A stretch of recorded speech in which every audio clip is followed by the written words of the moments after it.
But it is hot and humid. Chris Barr kicking off with Cribbs and Williams, the deep backs on the return. Jarvis Williams.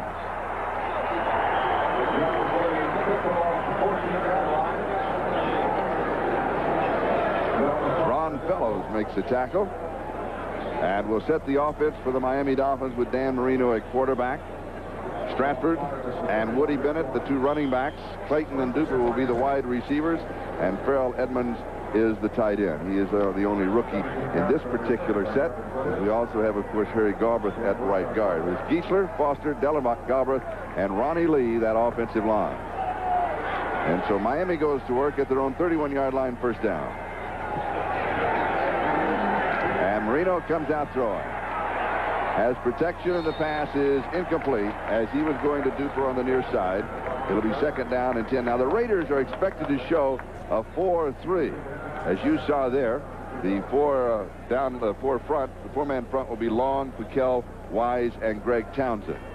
The three linebackers, Robinson, Millen, and Rod Martin. And in the secondary, where the Raiders have had all kinds of problems, they have a rookie at one corner, Haynes aging at the other corner, and Carter and Anderson. Second down and 10, Miami. Ball game just underway. The give is to Troy Stratford. Charlie, the Raiders came out actually in the 3-4. They had yesterday at practice, normally a 3-4 team, had said they needed to get after Marino on the Dolphins and would go to a 4-3 instead. And the Dolphins were anticipating that, but coming out on that particular down, second down and long and 10, they went to the 3-4. How much of the 3-4 versus the 4-3 do you think we'll really see today? I think we'll see the 4-3 on all passing downs. The Dolphins are a first down passing team. Here in 3rd and 6, I think you'll see the 4-3, and we do see the 4-3. And 6 in the secondary.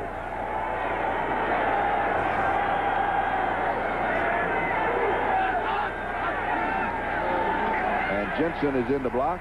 He drifts out over the middle. The pass is incomplete to Mark Clayton. And Clayton has got a problem with that left hand of his. He injured it a week ago, wore a cast all week long, and he had trouble coming back for the football. It was just to his left. He had trouble grabbing a hold of it. Marino just a little bit off, but the ball was eminently catchable. Mark Clayton still showing problems with that hand. 4th down and 6, and returning will be Tim Brown. Reggie Roby will be kicking. That's not Roby, that's Tim Brown. Roby's at the opposite end. There he is. Oh, it's a beauty. Tim fields it, takes it on a hop at the 2-yard line. Major mistake to field the ball inside of the 10. 63 yards with a 5-yard return. And Lippert Hobley was down for Miami. Yeah, Tim Brown should have let that one go. Yeah. But you know what happens? You get confidence. We were here on opening day, and Tim Brown takes a kickoff all the way back. He had another return nullified because of a penalty. And when you get confident like that, you think you can take it at 2 and go 98 yards. But after a while, after you get knocked down inside the 10-yard line time and time again, he'll start remembering to let it go into the end zone. What happened to you once on a punt return? And you... Many times bad things happen. No. Schrader, Smith, Muller, Galt, Lofton, and Parker. Mosbar, Hannah, Lewis, Wilkerson, and Graves, the offensive line. Raiders ball their own 8-yard line. In a game against the Raiders when you were playing with Miami. We'll get to that story. It was the last time the Dolphins beat the Raiders. Rader, little play action fake, and the pass is complete. And it is Vance Mueller who pulls it in. Marcus Allen is not playing. He is not even dressed for the game. Has a bad hand, has a cast on it. And the funny thing was that the Dolphins didn't believe that Marcus Allen was not going to play in this contest. He'd come out before in previous games with the Dolphins, one in particular I can remember at the Orange Bowl, limping. And the Dolphins were told he was not going to play. He wound up scoring 3 TDs against Don Shula. And yesterday, talking to Coach Shula, he did not believe that Marcus Allen would not perform today. But as you can see, he's in his street clothes. At least for the first half. Right. Who knows about the second half? A gain of 8. Second down and 2 at the Raiders' 16-yard line. And Steve Smith, the ball carrier, with Mark Brown making the tackle. And they're going to mark it just outside the 18. It's going to be close to the first down. Needed a couple of yards.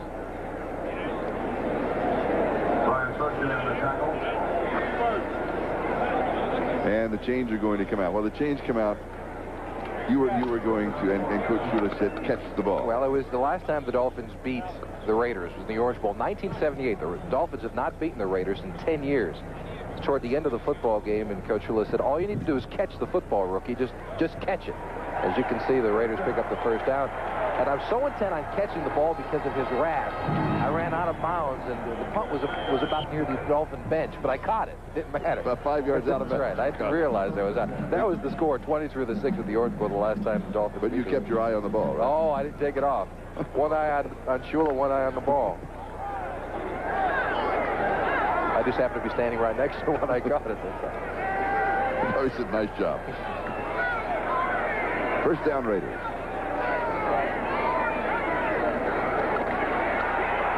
Brady wants to set a screen, and he gets it off to Steve Smith. And they're going to end up picking up a yard on the play. To the 19-yard line, it's going to be second down and 9. T.J. Turner was putting the pressure on the quarterback, and he felt that he had grasp and control. Yeah, it was Turner and Rick Graff, number 99, both are in. It's actually Graff. He thinks he's got control, and it appears that he does at that point. He's got a grasp, obviously, and control, but it is the decision of the official who's standing up on top of it. But Graff certainly did have a beef on that one. Second down and 9, the ball at the 19-yard line. No score, we're just underway. And here's the draw. Mueller has a couple of yards to the 21, so it's going to be third down and 7 as Offerdahl makes the tackle for Miami. What the Raiders lose without Marcus Allen in there, Mueller's got great speed for a running back. He's more of a straight-ahead type of a runner, though, as we take a look at the Dolphins' defensive line. But they lose their top receiver, and they lose their top rushing back as well. And their linebackers. Graff, Brown, Offerdahl, and Green. Mark Brown, a career game a week ago with 2 interceptions against the Vikings. And 8 unassisted tackles. Third down and 7. Jay Schrader, the quarterback. And this in reality his third full game. And he goes deep. Has a man. Incomplete. Willie Gault got behind the defenders but couldn't hold on to it. And what he did is he fell on the football. It happens to a receiver periodically. Trouble getting up. He probably lost the wind. He fell on top of the ball, and it caused it to force it outside. Take a look at the officials here. Now, the Dolphins, remember, have not given up a touchdown via the pass all season long. But the Raiders have some of the best receivers in football today. They're averaging more than 20 a catch, all 4 of them. You see, he does have the ball and the catch. I think that's a fumble. And, of course, the replay officials will be taking a look at it. But well, that wouldn't be a fumble because the ground cannot cause a fumble, so it would be possession, right? But I think when he turned over, he still had the ball after he hit the ground. All right, well, let's see. Let's take another look at that. You can take another look. And you're right, he bounced right on the ball, and that knocks the wind out of him and causes bruises. Now, he does hit the ground here. He has possession. All right. Now, when he rolls over, does he still have the ball? Yes. Well, yeah, but that's rolling over in slow motion. Yeah, that's true, too. I wonder if we could see that at regular speed. If we could see that at regular speed, I think it's a completed pass and a first down. And a fumble. And no, because the ground cannot cause a fumble. All right, here he is. Regular speed. But nobody touches him. Remember that. He's not down until somebody touches him. That's true. That's true. There's no contact. Right, exactly. So the Miami then should have the ball. Well, based on review by the replay official, the play stands, 4th down. Like I said. Well, it does have to be indisputable evidence, and we disagreed for a while.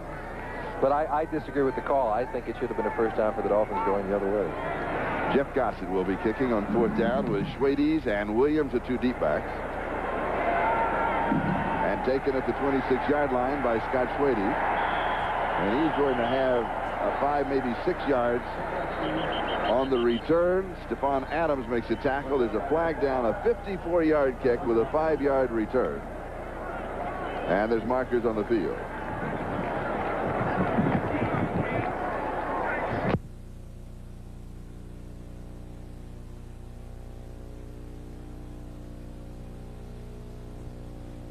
Illegal block During the run back, number 88 of the receivers, first down and 10. That's on tight end Brian Kinchin. So Miami will have a first down at the 21-yard line. We have no score in the ball game, and just over 10.5 minutes left to go here in the first quarter. And the Dolphins with their second offensive possession.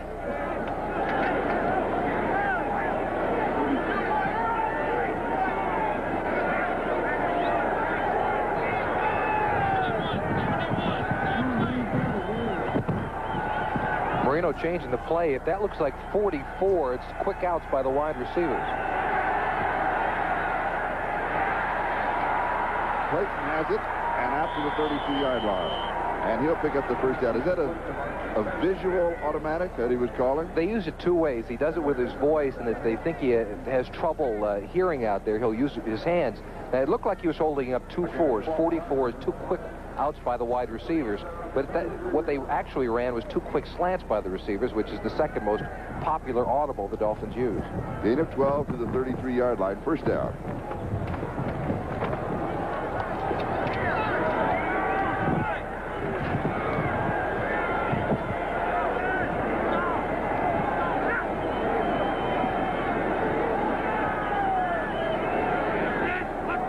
Shotgun on first down. And pressure. And a flag is down on the play. Woody Bennett pulls it in at the 36, but a marker dropped on the far side out about the 38-yard line. Matt Millen and Jerry Robinson on the stop, and it's going to be a holding call against the defense.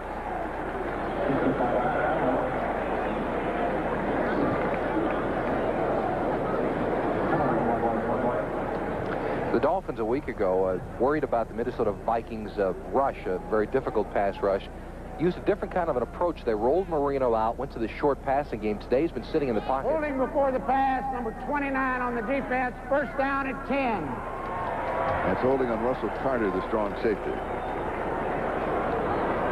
And it's interesting to see how the teams change from week to week. This time around, the Dolphins seem to be setting Marino in the pocket, content with him sitting back and throwing the short passing as they did a week ago against Minnesota.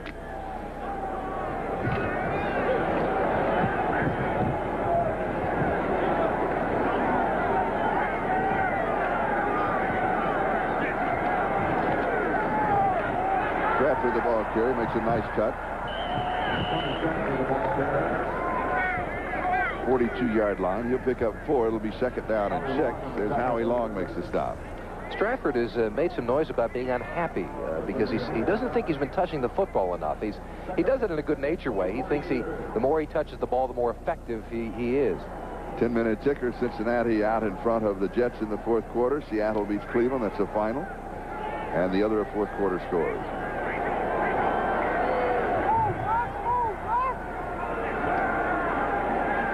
Here we have no score. Juggled, and it is incomplete. Millen was there for the defense, and Farrell Edmonds, the tight end, the intended receiver. Here are the rest of the scores. Rams shut out Atlanta 33-0. Washington defeats Dallas. Minnesota by 1 over Tampa Bay. And no score Denver, San Francisco. That game starting at the same time. This one, no score Pittsburgh at Phoenix. And San Diego quickly out in front of New Orleans in San Diego, 14-0. A little bit of a surprise working there. Willie Gauld has a bruised shoulder, and that is being checked. Third down and 6. Marino from the shotgun. And he goes deep. Jensen cannot get to him. And it will be fourth down. Why does he go deep to Jensen? He doesn't have that kind of speed. Well, he had man-to-man coverage against the linebacker with Jerry Robinson. One of the reasons you put a Jensen in there is because when you've got Duper and Clayton and Stratford, you put Jensen in there, and of course you say, well, we'll put a linebacker on him. But Jensen has got more ability as a receiver than most people think. And while he doesn't have the deep speed, he had Robinson beaten that time, and if Marino was on the money, they'd have had a big gainer. Marino thus far has completed only 1 of 5 for 12 yards. Tim Brown set to return the kick of Reggie Roby. Low snap, high drop as always, and another good kick. It's been taken at the 10-yard line. Looks for a block, picks up 1, And that's about 7 yards on the return after the 17-yard line. A 53-yard kick by Reggie Roby. And down on the coverage was the tight end, Farrell Edmonds. 8:22 time remaining first quarter. We have no score between the Raiders and the Dolphins. And Los Angeles will move on offense for the second time in the ballgame. Again, in case you just joined us, it is very warm in Los Angeles. In Santa Ana, that is where the humidity is low, the wind's blowing from the desert to the sea, and the temperature 104 degrees. Is that right? From the yes. Otherwise, it blows from the ocean in, and it's cool. Man, you learn something new every time I do a football game. You thought it was a racetrack. You didn't know that? No. Oh, good. I've got a couple others I'll save for you. First down. Schrader to throw, has protection. Now he goes right. He throws back, and it is incomplete. Andy Parker, tight end, the intended receiver. Brian Sauché was there for Miami. And how many times do you see a nose tackle back there blocking a pass? He was downfield about 5-6 yards and knocked it away.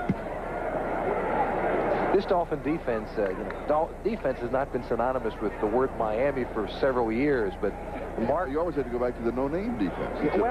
Well, that's true, but also the Killer Bees, I think, in the early 80s, they were awfully strong. But they've improved greatly. Mark Brown was inserted. He's the lone person who did not start the opening day, and he's made a vast improvement in this team. Second down and 10. And here's Vance Mueller.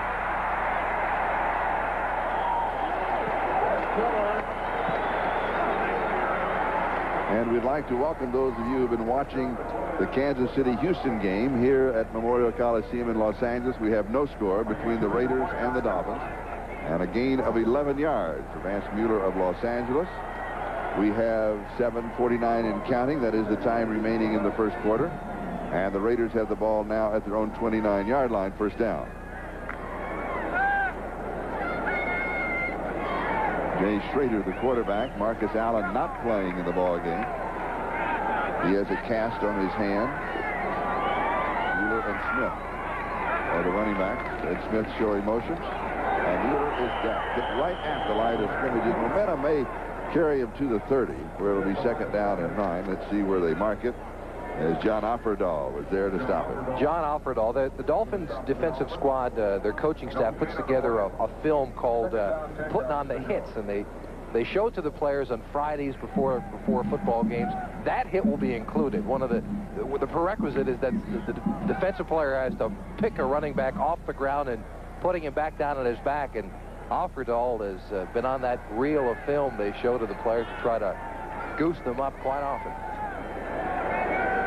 They mark it as a 29, so it's no gain, second and 10. Schrader back to throw. Again, good protection as he had most of the beginning of this ball game, and the pass is incomplete to Andy Parker.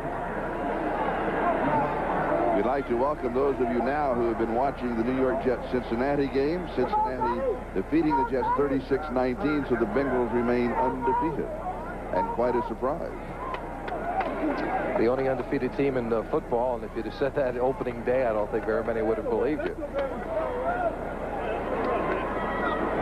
Third down and 10. I don't think anybody would have believed you. Except for Cincinnati Bengal fans, I guess. And I'm not sure the vote there would have been more than 6-5. Schrader from the shotgun.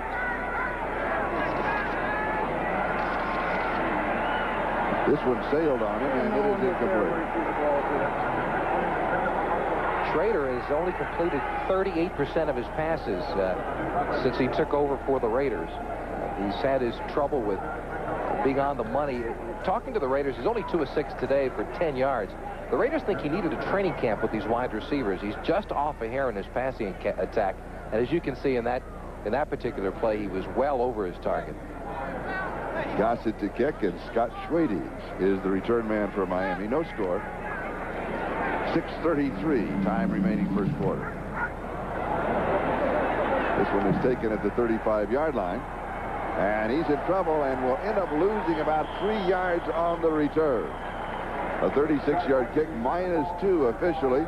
No score between Miami and the Los Angeles Raiders. We'll be back in just a moment. The temperature 104 degrees. The first road game on grass since 1986 for the Dolphins. In the last 5 years, 7-4, the record on the road on grass fields. But the record on the West Coast against the Raiders in Oakland and in Los Angeles is 0 as far as the win column is concerned. Don Shula, the head coach of Miami, 0-9. Do not want to get on a plane going to the West Coast during that kind of a speed. No score. 6:23 time remaining first quarter. And it's been a standoff thus far.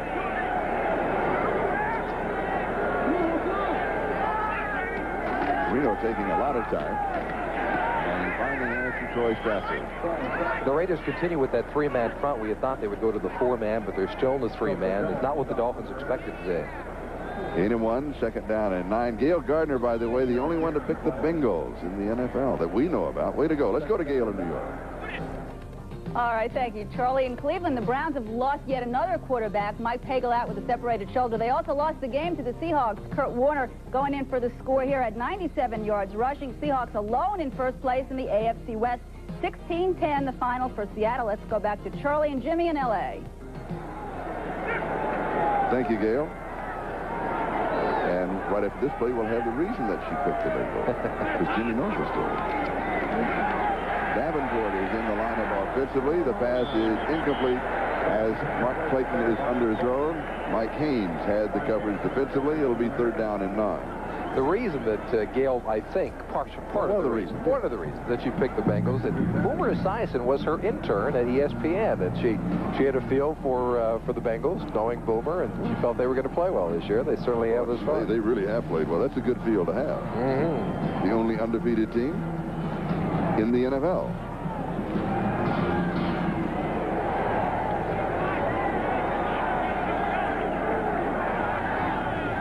Now the Raiders into their 4-man front, Charlie, in an obvious 3rd and long passing situation. Reno off to a very shaky start. Now we have flags, and I'm surprised that we don't go ahead and have the whistles. This one is going to be intercepted but out of bounds, and so it will go as incomplete pass because you had encroachment by the defense moving across the neutral zone and making contact, or it looked as if they made contact, and meanwhile at the same time you had the offensive line moving before the snap, and that's an automatic call. Usually when that offensive line moves, even if the defense has moved, they will go ahead and stop the play before it gets off. They will be offsetting penalties, and we'll do it again. That's my guess. Here's one of them. Bad guess so far. So far.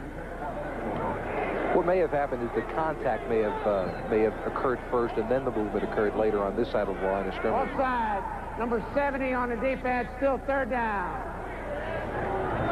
That's on Scott Adams. I would have sworn that I saw the offensive left tackle come back. Scott Davis, excuse me. Scott Davis. Did you not see that either? Or I just see it by myself. I saw movement by the left side of the Dolphins, but there was, it seemed that there might have been contact on the other side of the ball. Then they should have stopped the play as soon as contact was made before the snap. Inside handoff to Jensen. And he's going to pick up the first down. It was 3rd down and 4. And his momentum is going to carry him close to the 44-yard line, and that's going to be enough for the first down before Jerry Robinson makes the tackle. Jensen, the man of all trades, plays quarterback if you need him to, tight end, and they put him in the backfield as a blocking back. However, in 3rd and 4, I don't think anyone suspected that Jensen would be giving the quick handoff up the middle. Tough guy. Is he playing more this year than in the past? Yeah, he is playing more than he has in the past. Why is that? I don't know. I mean, he played the last week. He caught a touchdown pass as a wide receiver. Jensen is the kind of guy you like to have around because he doesn't say a lot. He goes out, he works hard, very intelligent, can play all the positions. But he's been playing much more this season. First down, Miami. Lorenzo Hampton and Woody Bennett are now the 2 setbacks.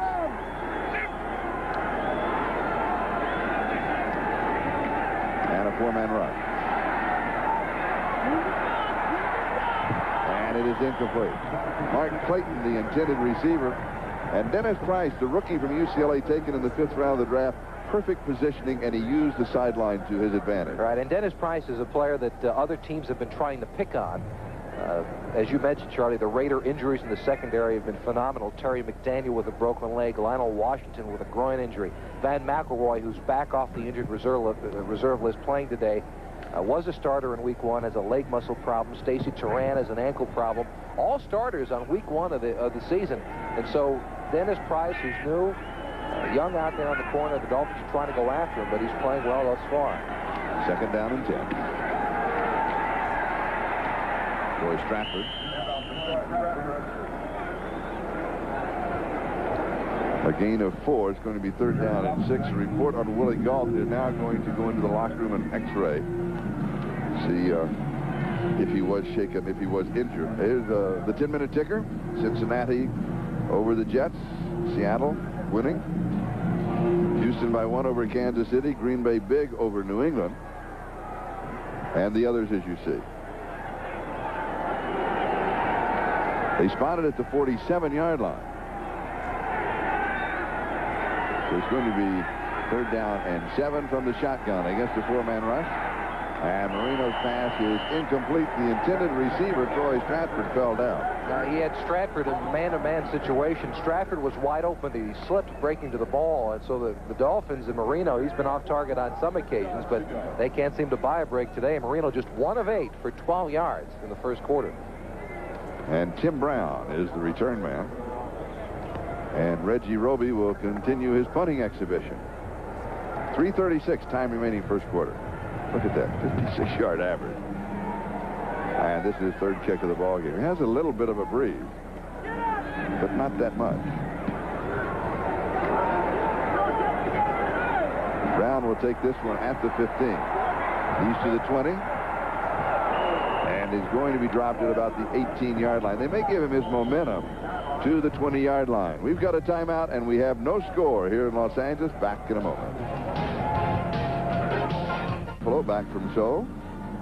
Back from Seoul, that's right. I think our bodies have returned from Korea. But our minds I don't think have made it quite yet. Were you up in the middle of the night last night? I'm up in the middle of the night every night since we've come back from Seoul. I wake up at 2 a.m. wide awake. 14-hour time difference from the East Coast, where I live. 17 hours here on the West Coast. Very confusing. It really is. Mervin Fernandez has replaced Willie Galt as the wide receiver for the Raiders. The other one being James Lofton, as Galt is now being X-rayed. Howie Long has a calf problem. He's being checked over. And the handoff inside is to Steve Smith. He's going to pick up a couple of yards to the 22. The Raiders have problems with the running backs today. They only have 3 healthy running backs on the roster, with Marcus Allen being out. Of course, Steve Smith, Steve Strahan, and Vance Miller, the only 3 running backs. So you'll see a lot of 1 running back formations back there. When will you see Bo Jackson? We will see probably Bo Jackson next week. He is resting this week in Alabama after finishing his year with the Kansas City Royals. And he'll be back here in training camp with the Raiders next week. It is not clear whether he'll play next week or not, however. Raiders at Kansas City. Do you think he would play in that game? Well, you know, going back to Kansas City, he got a rude reaction a year ago. I don't know if he'd want to start the season that way. Rader with pressure throws. It is caught at the 43-yard line. James Lofton, his first reception in 2+ ball games. And a gain of 19 yards. Lofton wide open. He finds the middle of the zone. The Dolphins are back in a zone formation. Mark Brown, number 51 on the blitz. Nearly gets to Schrader, but a nice throw on the part of Schrader. He had to thread it around a couple of defensive backs over the linebacker Offerdahl. And James Lofton, who has made the Pro Bowl 7 out of 10 years, having a rush season thus far with just his 8th catch of the year. First down, Raiders, their own 43-yard line. No score. His 579th catch tied him for 9th all-time. See, I pulled those things? You didn't know that, did you? Information that it's amazing how you just pull it out of the air. That, right. And that in the Santa Ana win? That's right. Just a pocket full of information today. A pocket full? The Raiders have scored only 7 points in the first quarter of this season. 1 touchdown is all at the end. 2nd down and 12.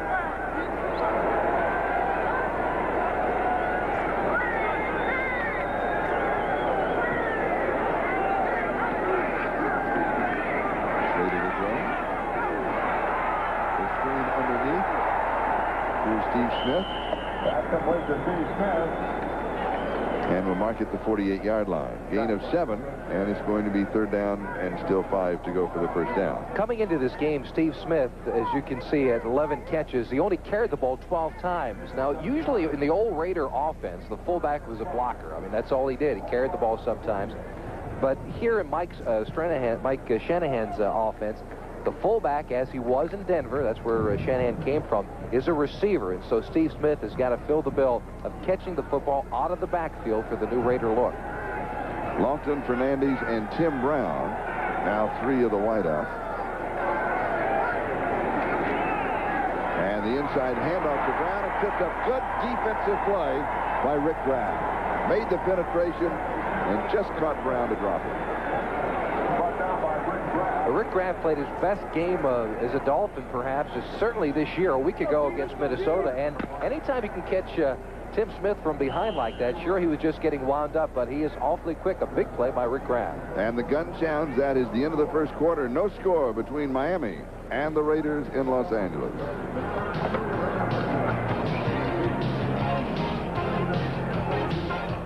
To the Coliseum in Los Angeles, the temperature 104 degrees. I'm Charlie Jones along with Jimmy Cefalo, and thus far we really haven't seen that much action in the ballgame, almost like 2 heavyweight fighters feeling each other out. Yeah, and 2 heavyweight fighters who are missing punches. Yeah. Both Schrader and Marino having trouble, not completing a lot of passes, and that's what you expect out of this contest, both Schrader and Marino to be on target. This is a game unlike any other Raider-Dolphin game you might see. We'll get into that story in just a couple of moments. And the ball will be down at about the 15-yard line. And a kick of 42 yards. And we'll take a timeout. We have no score here in Los Angeles, and we'll be back in just a moment.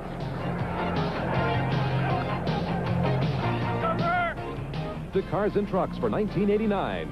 By United Airlines, rededicated to giving you the service you deserve. Come fly the friendly skies. And by Diet Coke. Enjoy Diet Coke. You're going to drink it just for the taste of it. Miami with the ball, first down at their own 16-yard line.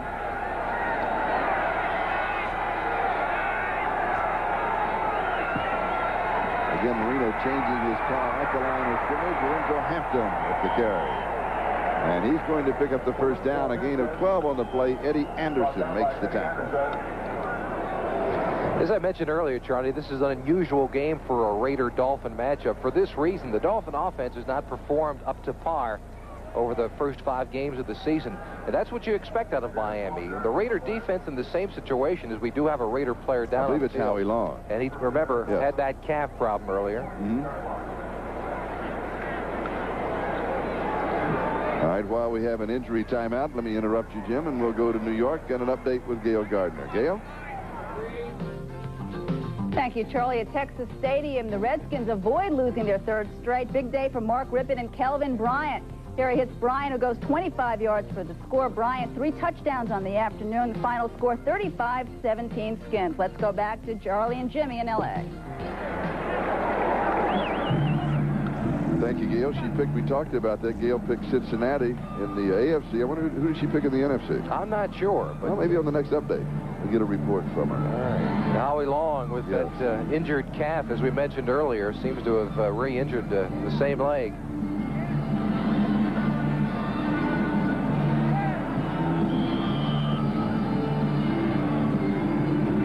And Howie Long has suffered through a tough year because he's been triple-teamed, double-teamed as usual, but the rest of the defensive line of the Raiders has not played up to par. Bill Pickel, Mike Weiss having 4 seasons, and that has left Howie Long all by himself. No wonder he's been injured. He's been fighting it all year long. Pass is complete to Mark Clayton. And Clayton, they thought they were going to have to hold him out. He had this goes back 10 or 15 minutes ago, some problems with the heat, and thought that they would hold him out. Obviously, he's back in the ballgame. First time that either team has been past the 50-yard line. And this is Marino's just 2nd completion. He's now 2 of 9 on the day. Quick slant pattern. Again, they're working on number 38, Price. He is the youngster back in the secondary. And for the first time today, he makes the mistake, and he does it against Clayton. The Dolphin offense is predicated on the short passing game, allowing Clayton and Duper to break the first tackle and turn it into a big play. And a gain of 23 yards. Juggled. And he holds on to it. Mark Clayton. And he had a battle with Mike Hayes. Well, if he's got a problem with the heat, you'd be surprised here. This time he's going against the veteran, Mike Hayes, on the other side. Toughest thing to do against Hayes is a release.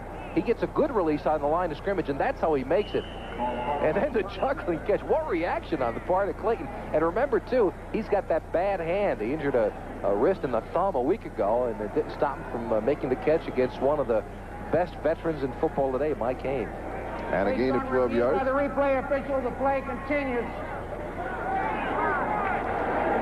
Oh, we would agree with that, wouldn't we? Well, I don't see the reason to stop now. Yeah.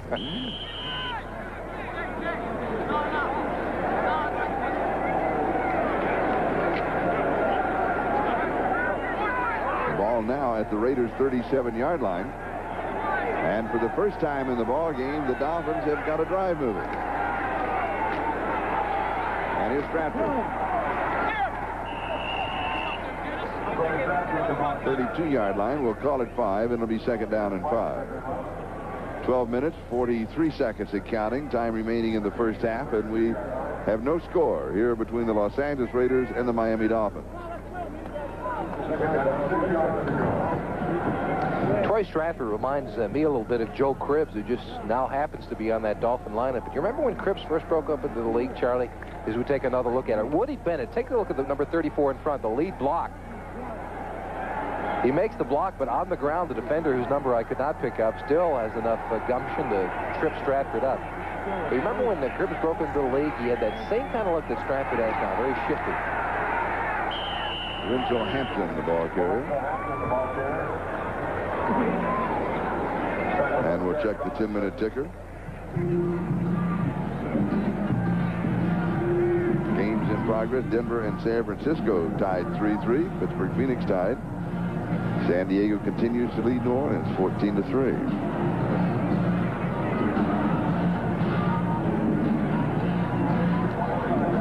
Howie Long, a strained right calf muscle, will probably not return. Third down and 1. 27-yard line. That is Jensen reversing in motion. And the give is to Hampton as he tries to come over the top for the first down of the 25-yard line. And he'll pick up the first down. Now just keep old Brush straight, will you? All right. He needed 1, and he got 2.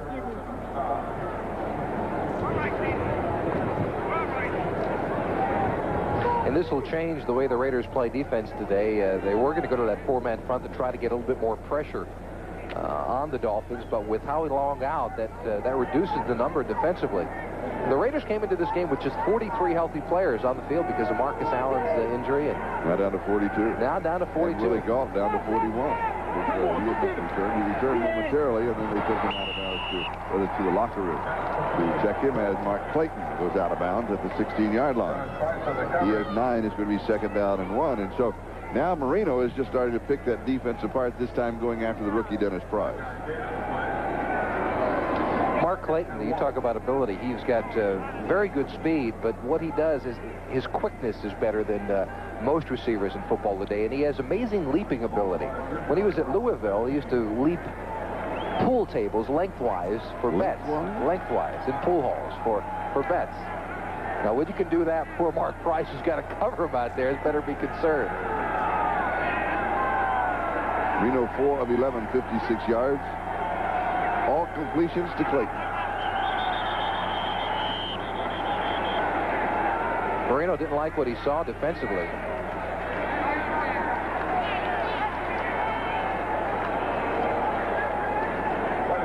And we've got a timeout with 10:40. That is the time remaining. In the first half, we have no score. Miami and the Raiders. And now they are saying that it was a delay of game and not a timeout. And so the trainers who started out on the field. Delay the game. Still second down. No timeout. Second down. A clarification for the referee, Red Cashin. And so the penalty takes the ball just outside the 20. And it'll be second down and 6.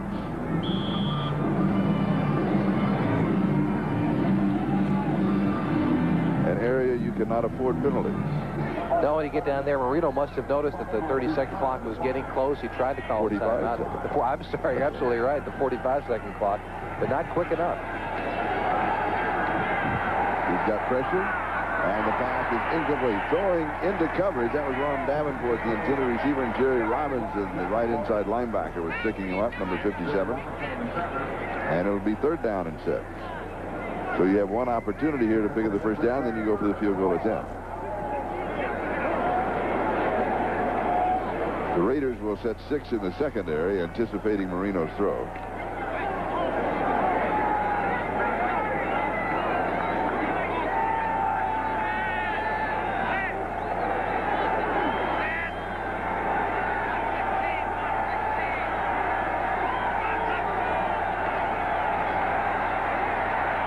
Back over the middle, the pass is complete to the 5-yard line, to the 3-yard line, and again it is Mark Clayton, the defender slipped, and a gain of 18 yards on the play. A gain of 16 yards. It was Eddie Anderson, the free safety, who had the coverage, and when he made the cut, he lost his footing and went down, and he was all alone. Well, Clayton, they put him in motion. Again, I mentioned the great lateral movement that he has. That's why they put him in the slot. See, he tries to get hidden in between the defenders, and he does the job. The defensive back, Eddie Anderson, gets caught up trying to fight through the traffic, slips on the turf. And it was Dennis Price that had the coverage that slipped, though. So the 4-yard line where it's first down and goal to go. And Miami now with an opportunity to move out in front. Hampton a yard to the 3 where it's 2nd down and goal to go. You surprised they were not throwing on first down? No, I'm not. Inside the 5-yard line. Although the Dolphins this year have shown more tendencies to throw the ball down there inside the 5. I'm not surprised. Knowing the old conservative nature of the Dolphins inside the 5-yard line, that's what I expected. 2nd down and goal at the 3. Do you throw now? Now you throw. You throw on 2nd down inside the 5-yard line, I believe. I don't think you throw on first down. Why not? I think you give your running game a shot. At 2nd down, everybody's expecting you to throw on 3rd down. 2nd down is the part where the play action works. Let's see if the Dolphins go to it. Semi-play action. Incomplete. Brian Kinchin, the intended receiver, Russell Carter, had the coverage, and it's now 3rd down and goal to go at the 3-yard line. Let's try to pick up what the penalty is. Obviously, it's going to be interference either one way or the other. I'm not sure that Kitchen didn't have something to do with pushing on. Number 29 by the defense. Half the distance to the goal. First down. And it will go against Russell Carter. And so a major break. The ball, we'll call it just inside the 2-yard line, actually about 1.5 yards away. First down and goal to go.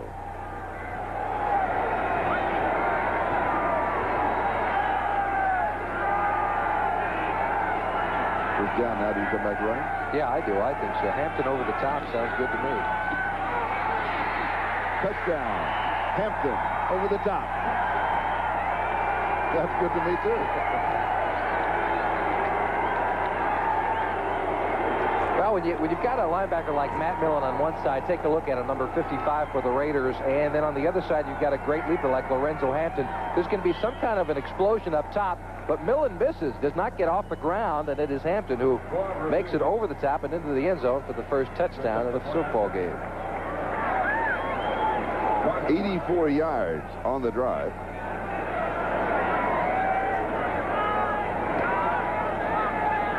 Gervais with the point after. A high snap, but it is good. And Miami moves out in front of the Raiders by a score of 7-0 with 8:55 left to go in the 2nd quarter. Juan Gervais to kick off, and this kickoff is sponsored by Budweiser, the king of beers. And the kickoff sails past Tim Brown through the end zone for the automatic touchback. Will bring the ball out to the 20-yard line, where the Miami Dolphins will have possession, first down. 8:51, that is the time remaining in the first half. And Miami is in front of Los Angeles by a score of 7-0 as Jay Schrader comes out at quarterback with Vance Mueller and Steve Smith, the two running backs. Jay Schrader, number 13. Dan Marino of the Dolphins, number 13. How long has it been since a pair of 13s were the two starting quarterbacks? I don't know, Charlie. How long? We tried to check and find out, and we couldn't. This may be the first time in history. We've got a timeout. We'll be back to the Coliseum in just a moment. Leading the Raiders 7-0. Willie Gault is all right, and he is back in the ball game for Los Angeles. Raiders first down from their own 20-yard line. And Schrader gives to the second back, Vance Mueller, and coming up with the football and pointing for the block is number 29. Lippert Hobley, 18 yards, and the score. And suddenly, Miami owns this football game. 19 yards officially. Let's try to find out who made that hit on Mueller coming out of the backfield, Charlie. As you mentioned, it's Hobley who goes in, but it is another Dolphin who makes the hit. We believe it's Hugh Green. Let's see. It is Hugh Green, number 55, coming up. No one came out to block him. You see number 35, that's Smith. He's supposed to make the block on Green, and he doesn't. The big hit by Green and Hobley into the end zone for a defensive score from the Dolphins. That is something that has not happened to Miami in quite a while.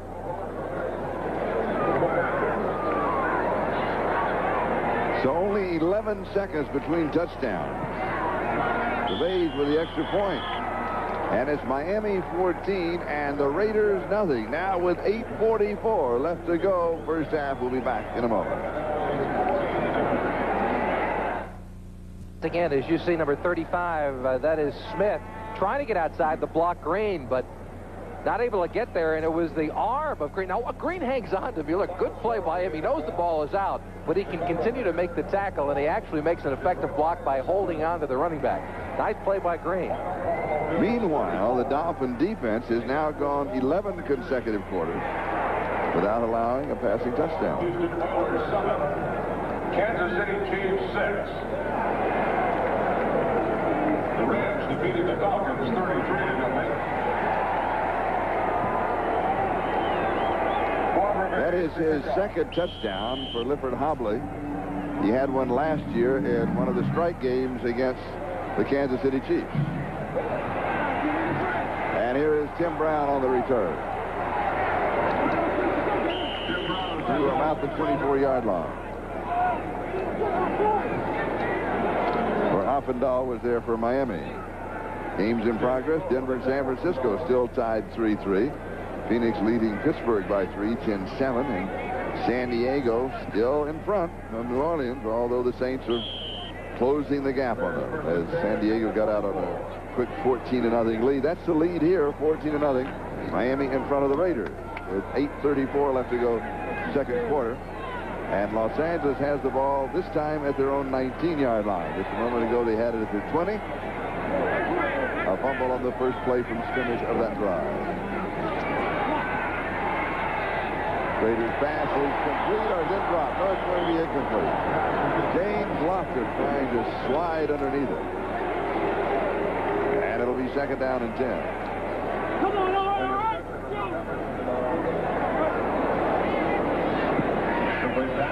Schrader now has completed 4 of 9 for 37 yards. But the Raiders have not, they've shown just a couple of sparks on offense, and that has really been it.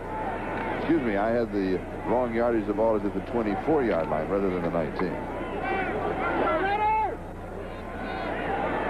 First down to the Dolphins, 10-3, a large margin, obviously, over Los Angeles. And lead on the scoreboard, 14-0.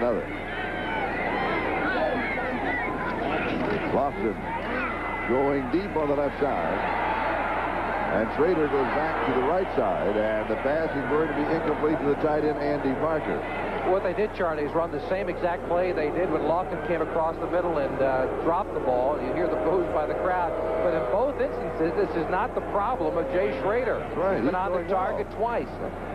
Now, Lofton's going down. He's going to run a little curl-in pattern. The receiver inside him was clearing out the middle of the area, and you can see he was open once again. But Schrader electing to go to Andy Parker in the flat, who should have come up with the catch. Parker playing for an injured Christensen, the all-pro tight end for the Raiders, is injured a knee a week ago and is on the inactive list today. Come on now, come Raiders on now with 4 wide receivers, third down. Come on now, come on now. Run, get it, run. Raider is going to run for it, and we'll get to the 30-yard line. And we've got a flag down. He needed 10. He picked up 6, so he'll be shy of the first down. We'll go back to the marker. So Shea makes the tackle.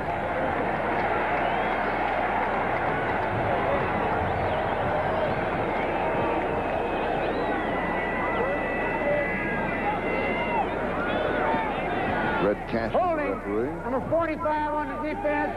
First down. Rodney Thomas, taken in the 5th round of the draft this year out of BYU. And with the penalty, the ball goes to the 35-yard line, and it is a first down. But it's been a struggle for the Raiders just to get to the first down.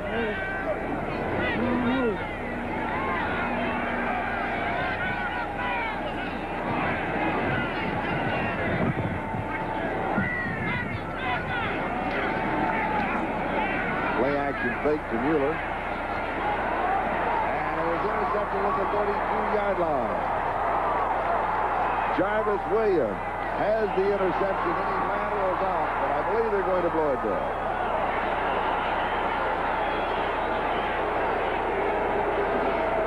So Jarvis Williams has his first interception of the year. Now, this is a complete zone, Charlie. Jay Schrader, it looked like an overthrow. Yeah, he was trying to go to the receiver cutting underneath. James Lofton. James Lofton. Galt was way downfield, so trying to hit it in between the zone. But Jarvis Williams, the rookie, the second-round draft choice, who the Dolphins have expected quite a bit from, and he's produced for him. He has been the solidifying factor for that secondary back there. The big change from a year ago when the Dolphins secondary had its problems. And we've got a timeout with 7:37. Time remaining first half. Miami has a lead, 14-0. Miami Cephalo, Miami 14, the Raiders nothing. And Los Angeles continues to struggle. Ron Fellows has replaced Dennis Price at defensive cornerback for the Raiders. Jay Schrader had his share of bad luck. When he's on target, his receivers have not hung on to the football. We saw evidence of that with Andy Parker dropping one, James Lofton dropping another, and now he makes the poor choice of throwing it into the middle of his zone, and Jarvis Williams with a big interception for the Dolphins.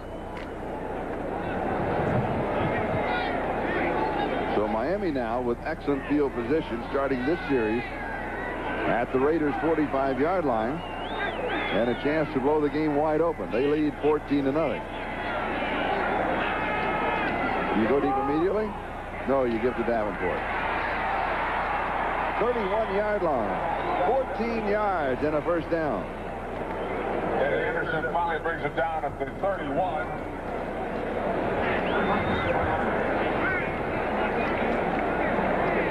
And the offensive line of the Dolphins have been restructured quite a bit. Let's take a look at the pulling from the right side of the line. Davenport following 2 big blocks in front. Looks like Ronnie Lee, number 72, leading the way. And Davenport does the rest, breaking a couple of tackles before being brought down. Davenport, when he came in as a rookie, set the world on fire in Miami, and then has fallen to being inconsistent, losing his starting position back to Woody Bennett, the veteran for the Dolphins.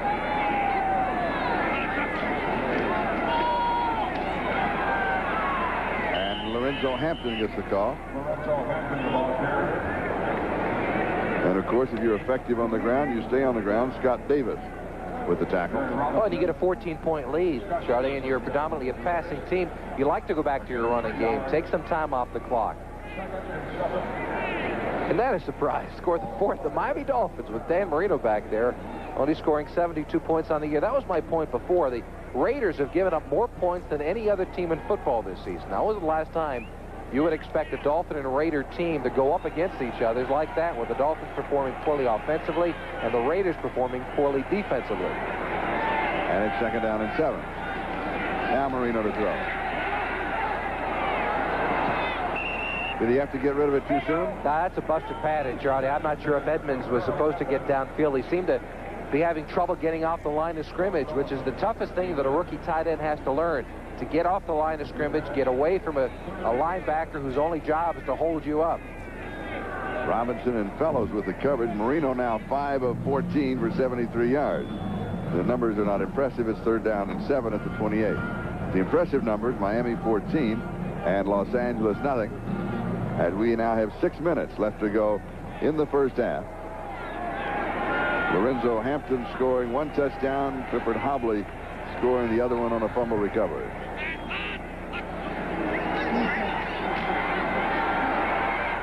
This one is incomplete as Marino was running out of time, and he was just avoiding a loss there as Scott Davis was putting the pressure on him. Stratford was the nearest intended receiver. It'll be 4th down. Well, Stratford had an option there. He had man-to-man coverage, and his option is to break out or break in. Dan Marino has to read him. When he saw the man coverage, he knew he had to go to Stratford, but Stratford did not win. And there you see the conversation going on. Marino probably saying to Stratford, you got man-to-man, you got to win for me. Jaworski to hold.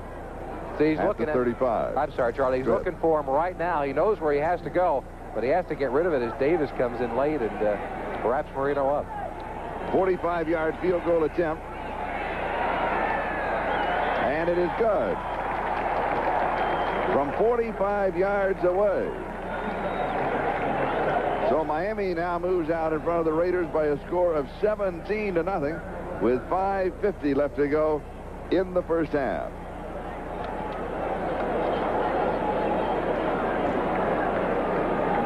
The Dolphins jumped out to the same kind of lead a week ago against Minnesota, Charlie. 17-0 at the end of the first half. Eventually going on to a 24-7 win over the Vikings. And that for Reves at 45 yards is his longest field goal of the year. And it's Miami 17, the Los Angeles Raiders nothing. 5:50 left to go here in the first half.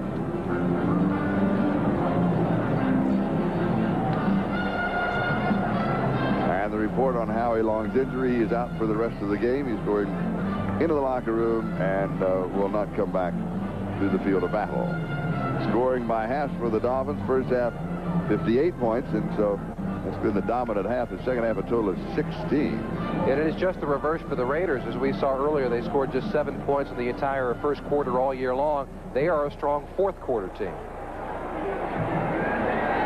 And the kickoff goes through the end zone with a touchback. And we'll bring it out to the 20-yard line. And so Los Angeles once again will try to get a semblance of an offense going. And they really only a couple of plays have showed any kind of an offensive spark. You know, in partially in their defense, they're without Marcus Allen, their leading receiver and runner. They are out without Christensen, their leading tight end, the leading receiver for the last couple of years. And so for Jay Schrader, he has less weapons to call on.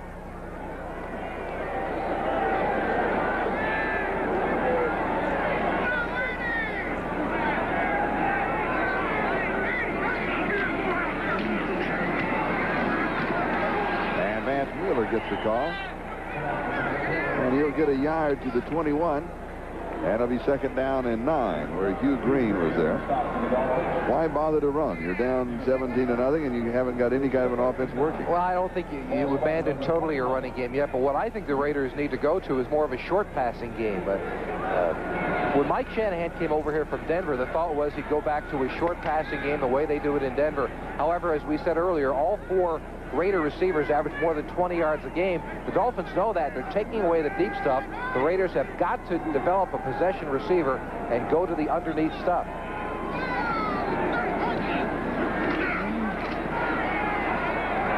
Raider with good protection.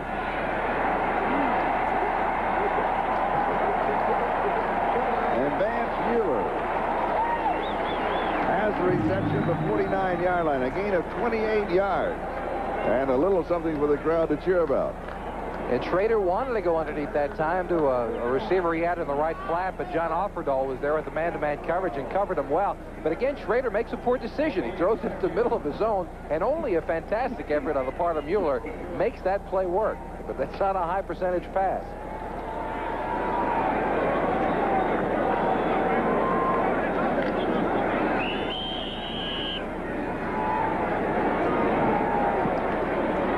believe they're reviewing that, Charlie, to make sure of the catch.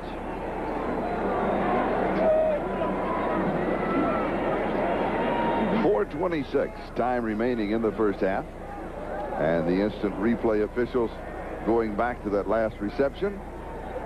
Based on review by the replay official, the play stands as ruled. First down.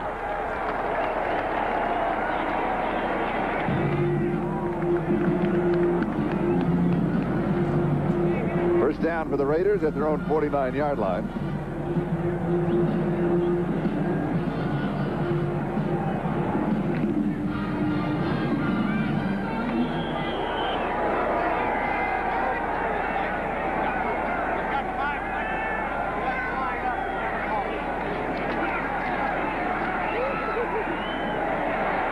This one is complete to Steve Strahan. And Hugh Green is there to bring him down immediately.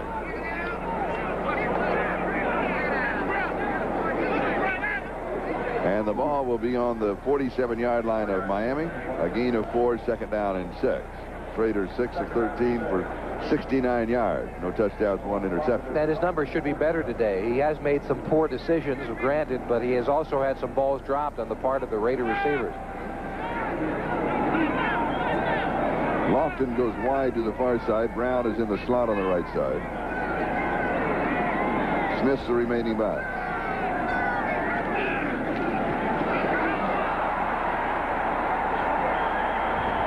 The ball jarred loose, and this was, I think he wanted to throw it back to Tim Brown, who was going to throw. That's what it looked like it was trying to do. Right, he was trying to throw a quick screen to Tim Brown. As you see, number 81, the receiver. Same going back is going to be a screen pass, but he gets caught up with Steve Smith, number 35, and then does the smart thing and just jumps on the football. In watching some of the Raider films for the past couple of weeks, they have better play action stuff because Jay Schrader with the new offense is getting too close to his backs. It looks like a better play action fake, but this is the danger of it. When he gets the footing down, in this new offense, that will not happen. Third down and 13. Three-man rush for the Dolphins. Dropped off to Smith. And Smith will get to the 50-yard line.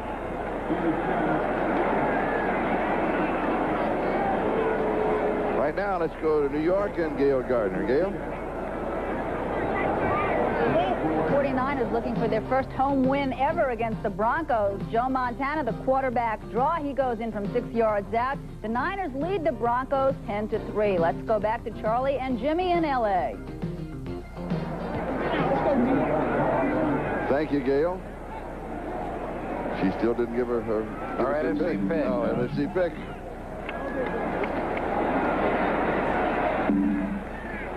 And the kick by Jeff Gossett goes into the end zone, 50 yards. We'll bring it out to the 20-yard line.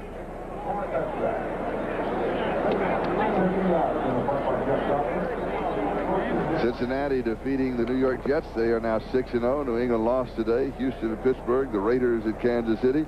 And San Diego at Miami. The 4 o'clock game Eastern time. And, of course, all of those leading to the World Series coverage on Sunday evening. What a year, huh? Super Bowl, World Series, and the Olympics here on NBC.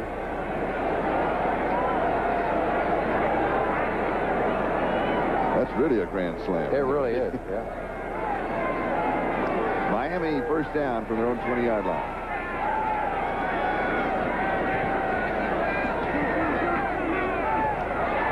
Stratford, the ball carrier. And he has 3, maybe 4 yards on the left side. Miami out in front by a score of 17-0. As we're now moving on the 2-minute mark. Time remaining in the first half. 2-minute warning will now be given to both benches. We've got a timeout. We'll be back to the Coliseum in Los Angeles in a moment. Charlie Jones, Jimmy Cefalo. At halftime, Lynn Berman and Paul McGuire. We'll be updating all of the action in the National Football League today. The early games and the late games in progress along with this one, where Miami leads Los Angeles by a score of 17-0. And Miami has never defeated the Raiders here on the West Coast, either in Oakland or in Los Angeles. Second down and 6.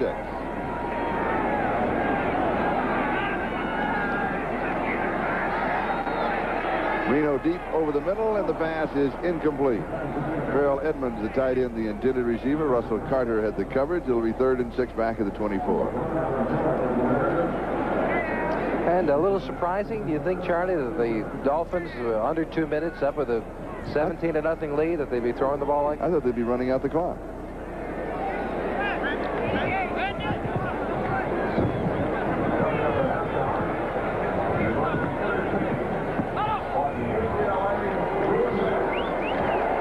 Jerry Robinson has gone into the locker room for the Raiders to have his ribs x-rayed. We'll be picking a MVP at the end of the ball game. If anybody's left, we've had several players going down with injuries. Here's Marino to throw. Out of the shotgun, and this one is complete for the first down to Mark Clayton. And now they head into their 2-minute drill. And if you throw the ball that early, with just inside the 2-minute warning, you might as well go for it now. A gain of 13. 37-yard line.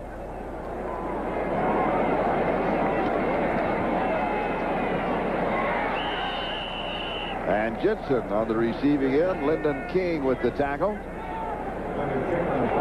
45-yard line. Gain of 8. 2nd and 2. That's 3 in a row. First down, Jensen. I'd keep this going if I was Miami. No, now the Dolphins will take a timeout to regroup. Well, that's the same play the Dolphins keep running over and over again. It's an option that Jensen has, either to break in or to break out. And as long as they're going to give him that much room, you might as well allow Jensen to continue to go. We'll be back to the Coliseum in just a moment.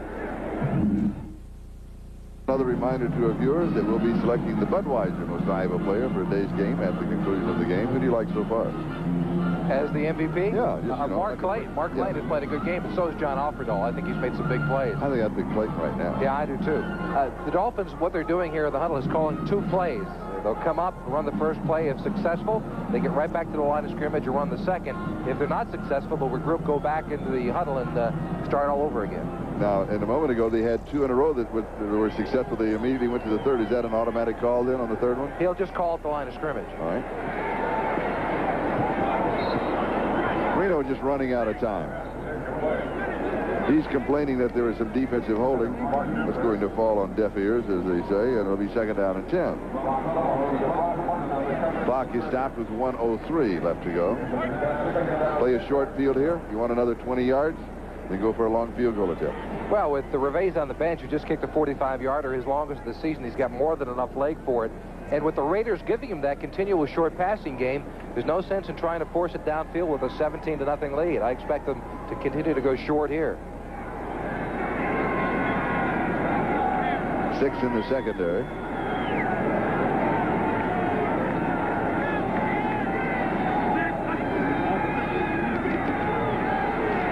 Raiders rushing 5, and the pass is incomplete at the 19-yard line to Clayton.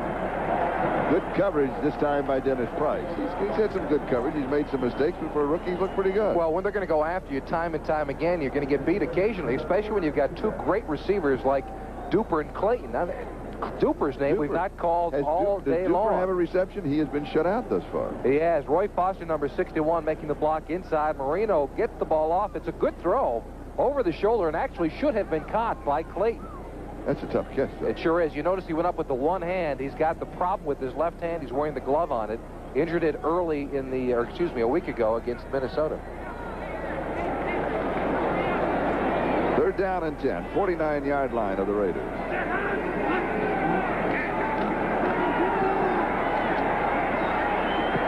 it was intercepted at the 25-yard line.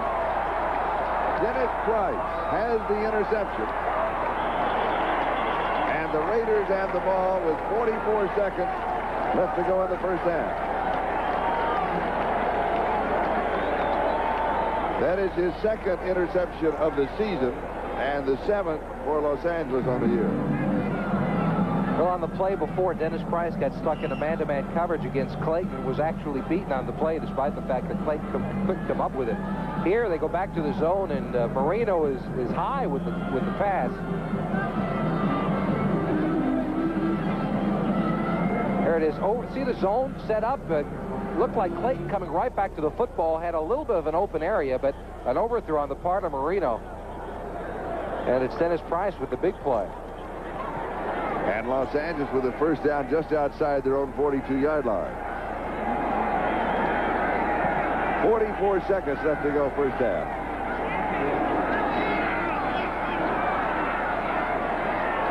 And Schroeder's pass is intercepted. Don McNeil, back-to-back interception. Second time that Miami has picked off a Schrader pass in this ballgame. Now this is real track turned into a track meet. You have to expect Flojo to pop out of the stands and go outside. The gun is up. The gun is up, and it's a fair start. So Miami now has the ball at the Los Angeles 42-yard line. A moment ago, they had 3rd and 10 at the 49. Price with the interception brought it back to the 43. Miami returns the interception. 13th career interception from McNeil, his first on the season. And 34 seconds left in the half.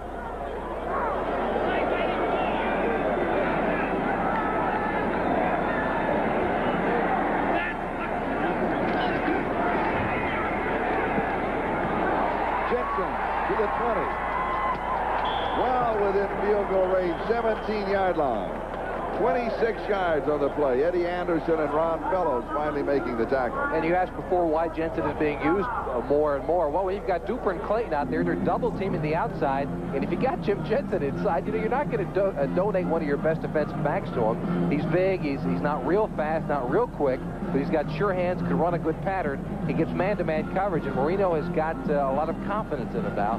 And that's the reason why he's playing such a big part on the offense today. And Miami takes a timeout, and we'll go back to the play. Take a look at Jensen in the backfield, right next to the quarterback, Marino, coming out. He's got an option to either come inside or not. Well, we're focusing, unfortunately, on Clayton inside. But there he is, beating Martin, number 53. That is the man-to-man coverage. Question. As the play was setting up, I had the feeling that Marino was improvising. Was he doing that with Jensen? It's like he was talking to him and say, you know, I think go Jensen inside if something is there, or Jensen saw something? There are two ways the Dolphins do it. They have one play that's called an option. That means that the back has the choice of going in or out. They have another play called a choice, which means the back has the option of hooking up short or going deep. That time Jensen saw that he had the deep pattern beat and went to it. So it's called a choice on the part of the halfback. But I think what happened was that Jensen lined up on the wrong side. Marino looked over and said, "Get over! What are you doing over there? that's my blind side." It was too late.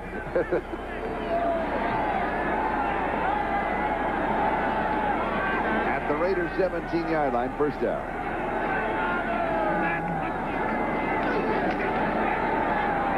End zone, incomplete. Fred Banks, the intended receiver. And it'll be second down and 10 at the 17. And Fred Banks, coming off injured reserve, has got into the 4-wide receiver package for the Dolphins. James Pruitt, who had been there earlier in the season, had trouble hanging on to the football. So Fred Banks sneaks in and has performed well for him when he's been healthy. Have the Raiders taken Duper out of the offense? It seems that way. Mark Duper's not caught a football. We've not called his name once all day. In fact, I don't know if Marino's gone to him at all today. He's going wide to the far side. Stratford is going to be on the slot. Clayton and Banks on the near side.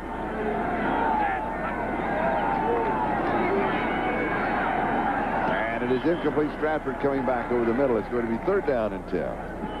17-yard line now, 15 seconds left. And again, Miami has one timeout remaining, and they like to save it in this situation in case they need it. If they want to go with a running play here, they could, and they save that to bring in the field goal team. I think what you do in this situation, just 15 seconds left, you do have the one timeout. You got to go into the end zone with the ball, because there's no sense of throwing a 7 or 8 yard pass. I mean, you get tackled, you kick a field goal. It's well within Revese's range, so that doesn't come into play. You've got one play, you go into the end zone. If Marino has something sure, he should throw it. If not, get rid of it out of bounds, take the field goal, and a 20-point lead at halftime. Why not a running play and let it count down to 3 seconds left, then take your timeout? When you're up 17-0, I think you go into the end zone and try to get the bigger lead. All right. And here is Jensen at the 10, the 5. Does he make it in? Yes. And he just barely barely makes it in. 17 yards and a touchdown. And that well isn't dry yet, is it, Charlie? No. The Raiders, somebody should say to the Raiders, hey, you know what? I think they're going to throw it to that number 11, the big gangly kid, coming out of the backfield. There's nobody there. Nobody within 15 yards. Stratford, number 23, with a big block to allow Jensen to get into the end zone. But I got to tell you, the Raiders are asleep at the switch. 42 yards on the drive in 4 plays, and Don McNeil set it up with the interception.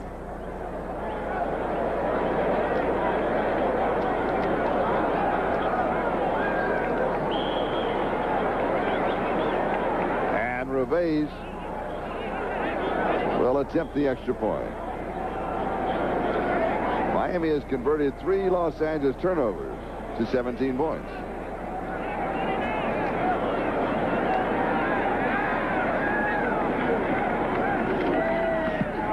And the extra point is good.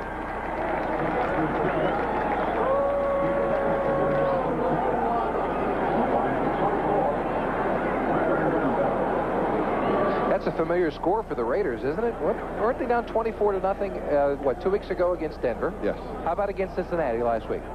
Yes. Last week, 24-7 against Cincinnati, and now 24-0 against the Miami Dolphins. Mike Shanahan has to be disappointed, especially with his defensive play today. They have not shown any ability to stop the Dolphin offense.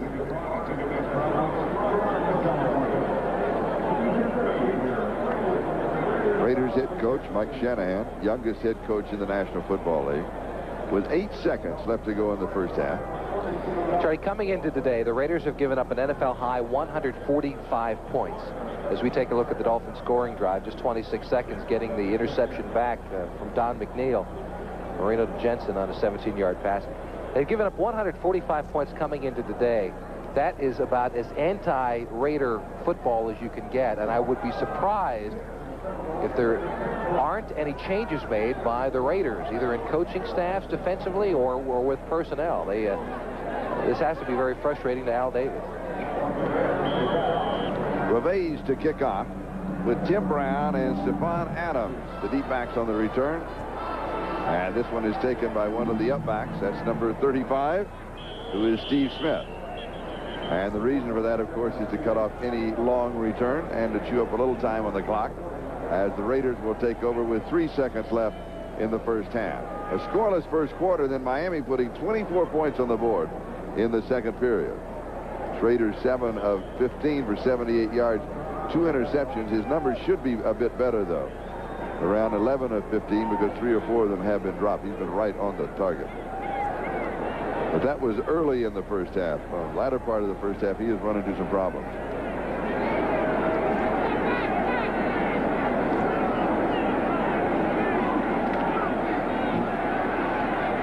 And he goes deep. And it is intercepted. Miami with the interception right at the end of the half. And so the gun sounds, and the first 2 quarters are now history, with Miami coming to life offensively in the second period and moving out in front of the Raiders by a score of 24-0.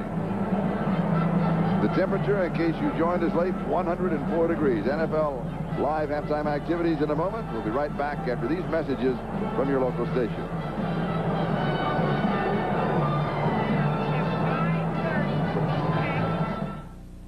Raiders, one resulting in the touchdown when Hubley picked up a fumble on the part of, was it Strahan or Mueller, and the score there. And also yards rushing for the Raiders, just 16, a big surprise. Of course, they are playing without Todd Christensen and Marcus Allen, as you see him in street clothes. Yeah, Marcus has, is it a navicular in his wrist, or is it in his hand? He's got a navicular, it's in the wrist. It's a broken bone. I think of it as the Joe Namath injury. Yeah, I do too. Yeah. The navicular is a very small bone. There's not a lot of circulation to it. It takes about a year to heal. Now, the real reason he's not playing today is not because of the navicular. He had a slash on the hand that required some stitches, and he's not able to block because of the cut.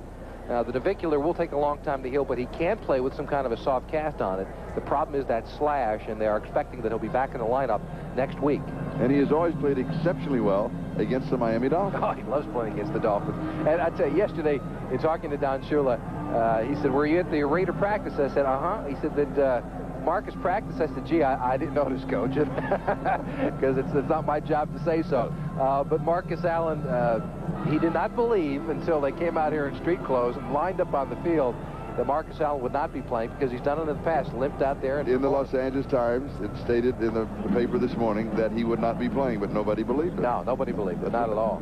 And then there was even some talk that he might dress at halftime. And he hasn't yet. And he hasn't yet. So it looks as if he will not. But the Raiders, they don't have anything going, not offensively or defensively. Well, they have not shown any pressure defensively. Their front line has not gotten to the quarterback. Names like Matt Billen, Rod Martin, we've not called them all afternoon, their linebacking crew. Their secondary has been much maligned. They've been injured quite a bit, but Marino seems to be finding the range in that area. And offensively, they've been basically ineffective. Schrader had trouble early throwing the football well, but when he got on target, his receivers dropped the football. They have not been able to establish a running attack, only 16 yards rushing in the first half. This is a total whipping on the part of the Dolphins against the Raiders. Can the Raiders get anything going in the second half? Well, we got to look at some history. 2 weeks ago, they were down by the same margin against Denver and came back to win the football game, as we all know. But that's the kind of miracle that only happens maybe once in a season, maybe once in every couple of seasons. So to expect it out of the Raiders is unrealistic. However, we'll show you a stat later that shows that the Raiders have scored more points in the fourth quarter than anybody in football. They were also down by a very similar score to Cincinnati last week and did not come back. No, they didn't. They were beaten quite soundly a week ago. In fact, at one point, the score of that contest was 45-7. So the Raiders continue with their problems here against the Dolphins this afternoon. And this second half kickoff is sponsored by Budweiser, the king of beers. And it will be taken by Tim Brown to the 10, 15, 20, to the 30, 40, 50.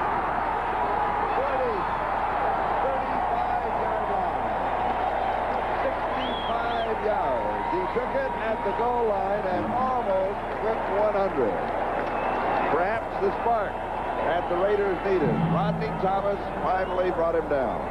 Tim Brown was quoted earlier as saying, "If a kicker knocks me out of bounds, I don't belong in the NFL." Now watch him as he breaks through the front line. The only guy to stop him was supposed to be Fouad Reveiz, but Reveiz gets a move and Brown gets past him. However, he holds him long enough for another Dolphin to come by and make the tackle. But Brown still holds true, saying that... And he stepped out right there. Yeah, he sure did. But it was not Reveiz who made the tackle, but however, he did do his job to slow him down. And he stepped out at the 43-yard line, and that, of course, is the line of scrimmage, so the return is good for 57 yards. And Steve Strahan opens up on a sweep to the right side.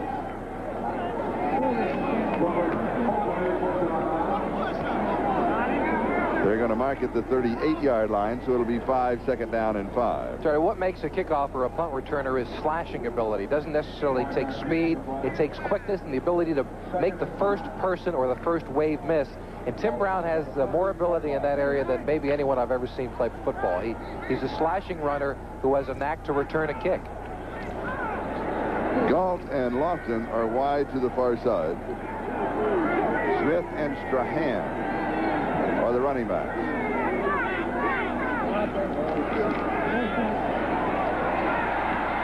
And the pass is complete to Strahan. William Judson with the tackle. 36-yard line. Third down and 3. Is there a spark for the Raiders? Oh, I think so. I mean, they do have the history of themselves. In the locker room, 2 things are probably being said. One by Don Shula saying, we all watched that game on Monday night when the Raiders came back down 24-0. Don't let that happen. And 2 by the Raider players saying, well, we were down by this much once upon a time. Let's get something going. And Tim Brown did provide a spark for him. 3rd and 3 from the shotgun.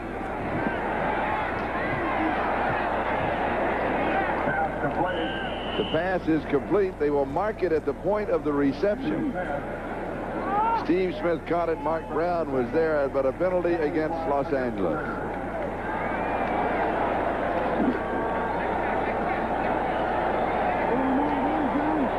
Holding. And an injury report on Vance Mueller is now having stitches in his chin.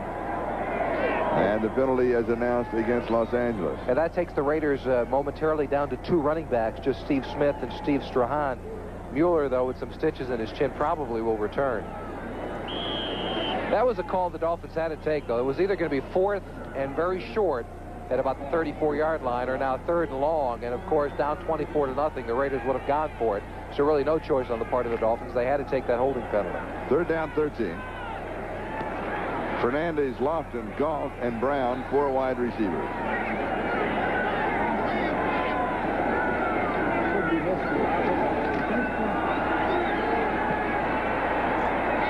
It is high, but it is caught at the 20-yard line, then to the 18. It's Mervin Fernandez for 28 yards. Rodney Thomas makes the tackle.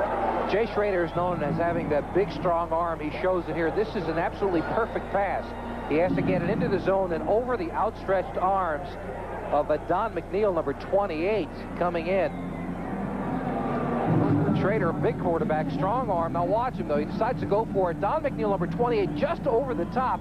He had to get it in between the defensive back and the other defender, Don McNeil, and Fernandez with a catch. Nice play by Schrader. And mark it at the Miami 19-yard line, 1st down.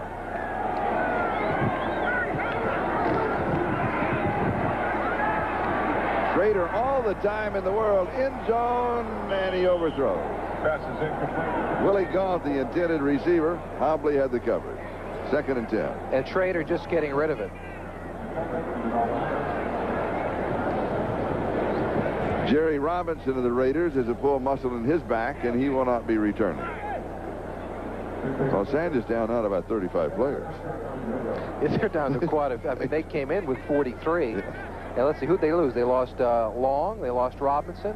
Galt went out for a little while. He's back in the contest. Mueller went out with the stitches in the chin problem. And now Mueller's back in.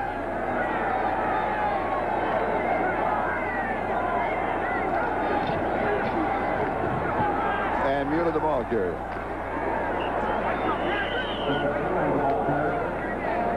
16-yard line, gain of 3. 3rd down and 7. Rick Graff with the tackle.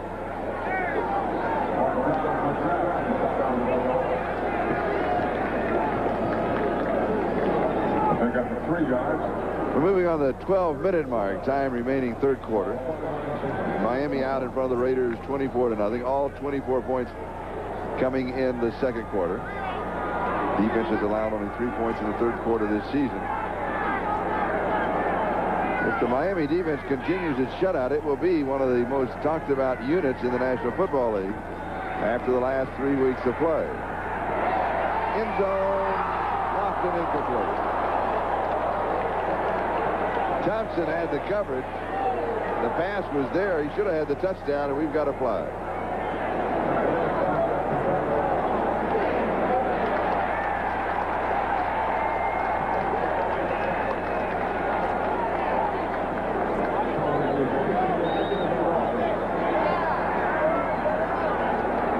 Holding before the pass. Number 49 on the defense. 1st down. Holding on William Judson.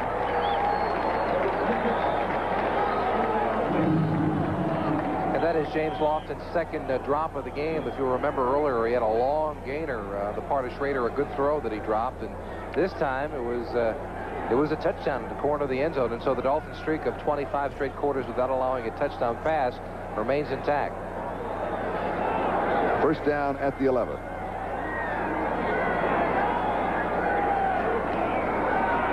Here's Mueller. 7-yard line. He has 4, so it'll be 2nd down and 6 at the 7. Mark Brown with the tackle. Tackle for Miami.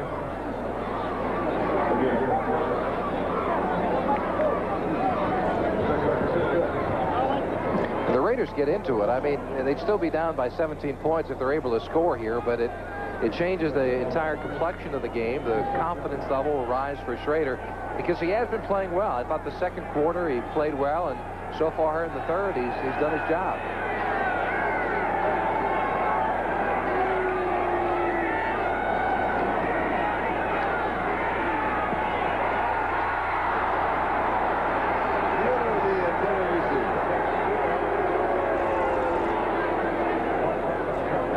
opportunities for the Raiders, Lofton and Mueller. Schrader's got to be saying, you know, what have I got to do? Go to the other side. They can't catch it on that side. Yeah, could there be a sun problem? I mean, Schrader just looked over his shoulder. I think he's wondering the same thing. What's wrong, guys? I mean, all right, let's take a look at the sun. Now, the sun looks okay from over that lip of the stadium. I don't know what else. You're looking back into it a bit because of the way the shadows go in that direction. Right. 4 wide receivers. 3rd down and 6 at the 7.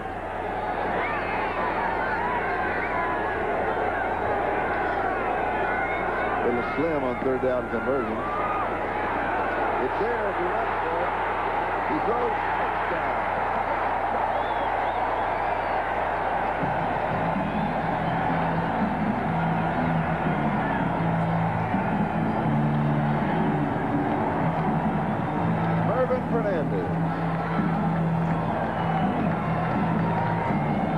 Fernandez came into the season about 15 pounds lighter than he was a year ago, and he's been having some big games. A week ago, he went over the 100-yard mark for the first time this season against Cincinnati, and that time Charlie Schrader, as you said, had the option, could have run it in if he wanted, but gave Fernandez enough time as he continued to scramble, and that breaks the string of the Dolphin defensive backs. And the extra point by Chris Barr is good. And the score is now Miami 24 and Los Angeles 7. Back with a kickoff in a moment. Sweep for the Oakland A's as they beat the Red Sox today 4-1. That's Mike Gallego pulling in the final out. 4-1 the final. Dennis Eckersley, 4 saves. He was the MVP. Let's go back to Charlie and Jimmy in L.A. The broom was out in Oakland, and the sweep is on. It sure was. Were you surprised? Yeah, I was. I didn't think the Red Sox would be swept. They didn't hit in the series. I mean, they came in with the top average in the American League, and they just didn't hit. And here is Cribbs on the return.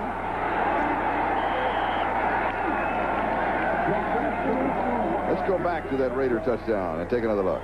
Schrader has all the time in the world to run around back there. The Dolphins are in a zone, and why not? With third and goal, they're perfectly right to be in one, but scrambling around allowed Fernandez to break his pattern and just find a soft spot in the Dolphin defense. The difference in the game, 24-7. The score, 3 Los Angeles turnovers, resulted in 17 Miami points.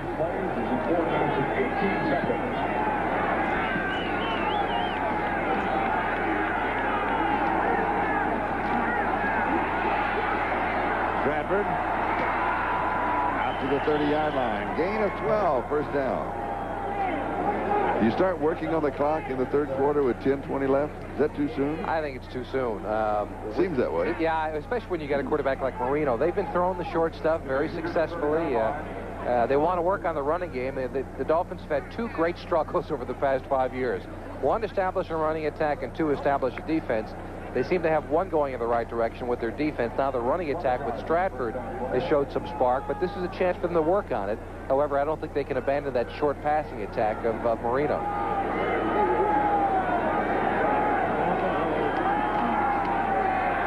Marino's pass complete. Stratford has it. Pass complete to Lorenzo Hampton.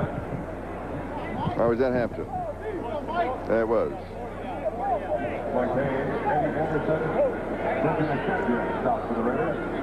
Now let's check the other NFL games in progress along with this one. San Francisco leading Denver by 10. Still a close one there. Phoenix pulling away from Pittsburgh. And New Orleans now has caught and passed San Diego 20-17. Chargers went up on top of that one 14-0.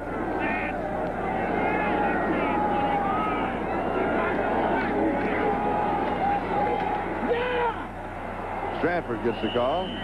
2nd down and 4. And he's going to be about a yard shy of the first down. See where they mark it. It may be closer than we thought.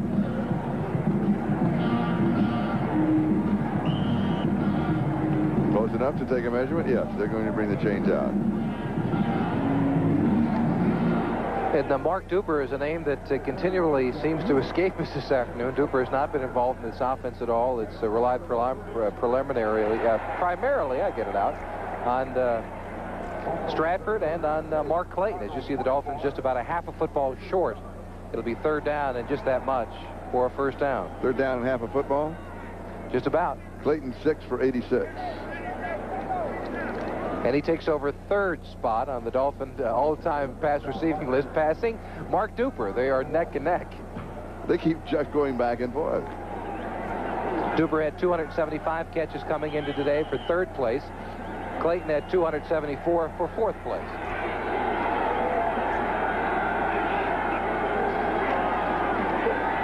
First down. Hampton got it. Reggie McKenzie with the tackle. Reggie McKenzie is the stop. That Dillon assisting on the play. Line of scrimmage, the 42-yard line, so a gain of 3 on the play.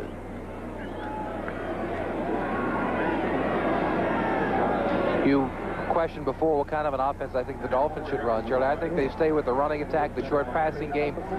Nothing with a great degree of difficulty. I mean, they want to take some time off the clock and move down the field if they can. Well, that seems to be their philosophy thus far. Can you let your momentum get away from you if you do that, if you get too conservative? Well, if you get too conservative, but they seem to be successful with this short passing attack. Incomplete. Farrell Edmonds, the tight end, the intended receiver. Farrell Edmonds is a good story. He came in, third-round draft choice out of Maryland, big, strong. But they found out that his vision wasn't exactly what they wanted. They took him to an optometrist, and they put him on a program. They found out his eyesight is fine, but that the muscles surrounding the eye were not as strong as they wanted. So they put him into a vision program where he's been playing video games, that type of thing, focusing on an object, and it's helped his hand-eye coordination. He's been catching the ball much better. Playing video games? Focusing on an object. I'm not sure if maybe Pac-Man's not his favorite. Marino 11 of 28, 148 yards. 50-yard line. Davenport pulls it in. And it's a gain of 8. It'll be third down and 2. What's your favorite video game? Let me wake you up. Stay alert. They didn't have many in Seoul, I got to tell you that. Interesting, when I was in China, in Beijing, they had them there, and the kids played them all the time. We could hardly get to them. It really griped me. All right, let's take a look at the rush of the Raiders. That's Weiss, number 90. Mike Weiss going around John Giesler, and he gets all of Dan Marino. Third down and 2. Good move. Stratford picks up the first down. That's the thing about Stratford. He doesn't have the great speed, but he has tremendous quickness, and he's a slashing type runner. As I mentioned earlier, he reminds me of a young Joe Gibbs. Also against the Vikings, a couple of really fine moves last week when he came underneath the tacklers that tried to come in high. Yeah, he made a play on a short passing play against the Vikings last week that was one of the best I've seen. He gives a leg, he takes it away. It's that old thought about a running back. Give him a leg and remove it. They spotted at the 47-yard line of Los Angeles, and it's a first down. Miami 24, the Raiders 7. And Davenport is dropped at the 50. So a loss of 3. It's going to be second down and 13. That means Marino will have to come out throwing. And that may be the first play that the Raiders have made in the backfield of the Dolphins. Thus far, it has been the Dolphins going upfield all the time. This is the first time if McCall beats the block inside of, who was that? It might have been Jeff Dellenbach, number 65. But the first time that the Dolphin offensive line has not controlled the line of scrimmage. Meanwhile, on this drive, the clock in the third quarter has gone down to 5 minutes and 43 seconds. Time remaining. And it's second down and 13. And we'll have jumping by the offensive line. And that's going to be an automatic 5 yards. As you know, tackle to tackle, once you go to the three-point stance, you can't move. Yeah, we caught it on Roy Foster. Roy Foster is responsible for a rule change in the National Football League. Not this one. But he was one of the first offensive linemen to come out, and each week he would change his gloves to the color of the opposition's jersey. Smart man. Yes. He'd have maroon ones, and he'd have black ones, and he'd have brown ones, and orange ones. And then they changed the rules so that you have to have the same, you have to have the continuing color throughout. I mean, if he had black ones, that's okay, or white ones, whatever it is, but you've got to stay with him throughout the season. He has white ones. So he also played at USC with Marcus Allen. He has 40 tickets he bought today for his friends and relatives here in the Coliseum.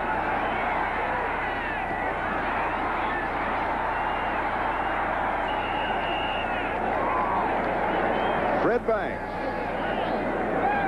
works his way to the 40-yard line.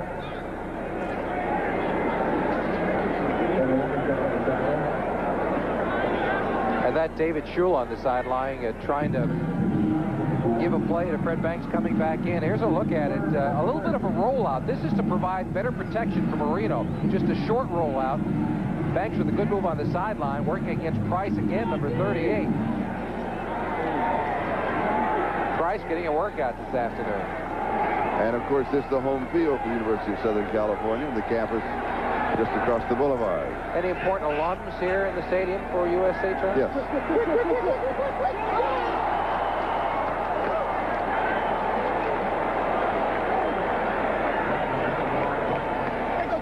Clayton, the intended receiver, and Dennis Price was there. Yeah, Marino got away with one there. Price nearly stepped in front, would have been gone the other way. Tell us about the important USC alums that are here. Well, let's see. As I gaze around our broadcast booth. That's right. You did go to USC, yes. didn't you? I forgot about that. Yes, I went so long ago it was just called US. Marcus Allen, of course, on the sideline, who also played there, Roy Foster. And Reggie Roby to kick. He did not go to USC. And Brown with a fair catch. He went to Notre Dame. 25 yards on the kick. Roby went to Iowa. Jimmy Cephalo went to Penn State. We are Penn State. We have a timeout. Back in a moment. Game is brought to you by Honda, who invites you to experience the CRX SI 1988 Motor Trend Import Car of the Year at your local Honda dealer. By USF&G Insurance. USF&G covers the USA. And by the On-Time Machine, American Airlines. Something special in the air. This is Charlie Jones, Jimmy Cephalo. Howie Long. Another of the injured Raiders who has had to come out of the ball game. 4:06, that is the time remaining in the third quarter, and Miami leads Los Angeles 24-7. And the Raiders with the ball at their own 16-yard line, first down.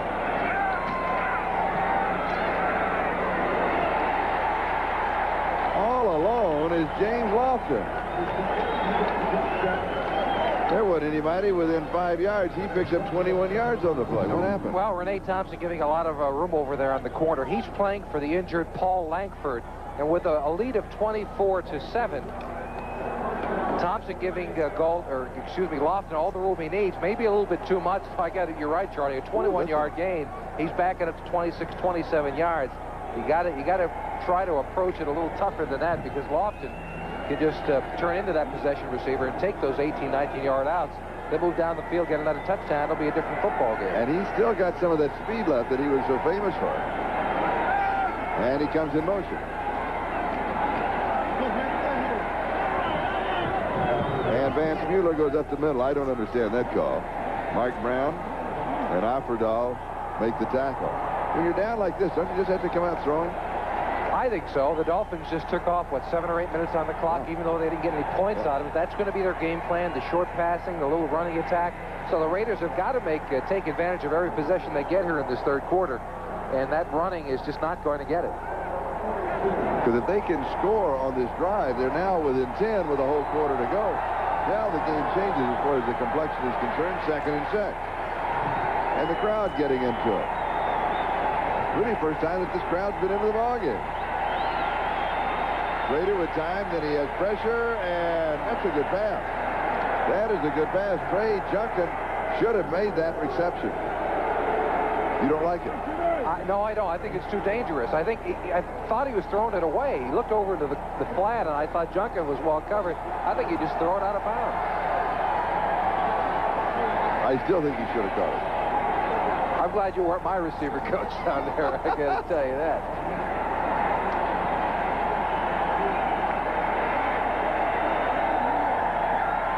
They're down and 6.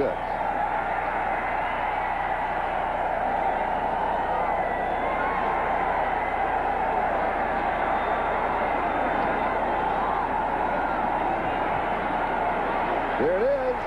And Willie Gault cannot get to it. And had a step on the defender. It's what we mentioned earlier. Jay Schrader is just a tad off on those long passes. He needed a training camp with these receivers. Yes, he had one in Washington, but it's different with the speed that these people have. And Galt, as you see, has got all the speed in the world, but not that much in between the two defenders for the Dolphins. Got behind Rodney Thomas. Jeff Gossett now to kick.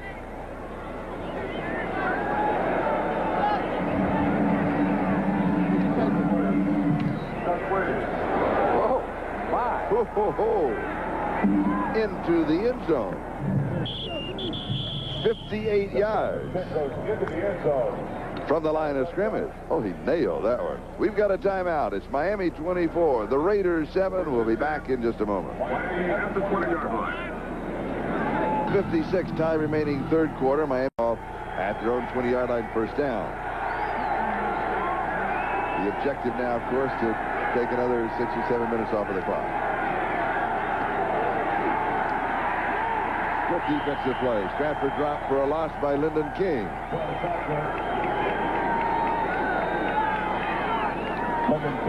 Week number 6 headliners. Ickey Woods, 29 carries, 139 yards, 2 touchdowns. The Bengals are now 6-0, defeating the Jets. They remember Ickey Woods from Nevada, Las Vegas when we did the Hula Bowl last year. Everybody said, "Who is Ickey?" And it's Ickey Woods. We're finding out who he is now. And there was a second one on that page that we cleverly just slid by. And the quarterback woes continue. McMahon, Pago, Carlson, Chandler, Long, all leaving the game with injuries. And you get the Greg Bell score. 155 yards as the Rams defeated the Falcons. Second and 13. Pass is complete at the 21-yard line to Farrell Edmonds.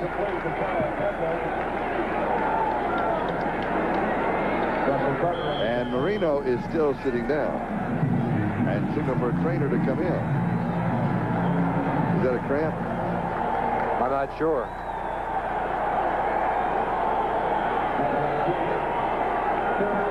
He's pointing to his calf. It may be, Charlie. It's so hard to speculate. But he's not grimacing like it's a major injury. We will have a report when we get back. We've got a timeout, and we'll be back in just a moment.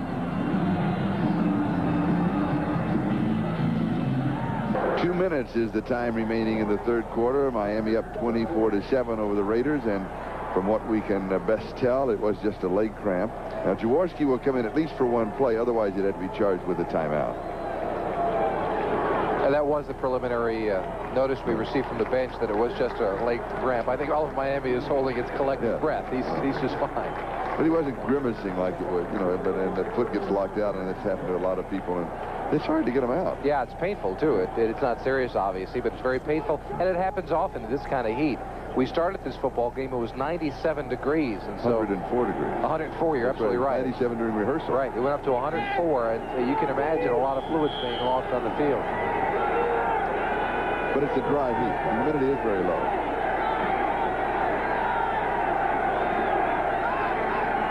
Third and 9. 7 in the secondary. And the pass just too tall.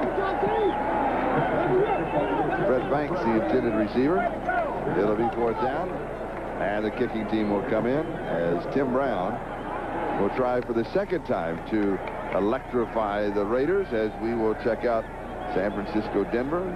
49ers up by 4. Phoenix comfortably in front of Pittsburgh. And New Orleans now 3 in front of San Diego. That game in the fourth quarter. The other 2 in the third. And we're in the third quarter here now with 1:45. Brown could give excellent field position to the Raiders. Good kick. He has to backpedal all the way to the 28-yard line. And is in trouble. Good coverage. Good coverage. Jackie Schiff was there. A 50-yard kick with a 5-yard return. And Los Angeles will go to work trailing 24-7 as we wind down just a little over a minute and a half left in the third quarter. Steve Smith and Vance Mueller will be the 2 running backs for the Raiders.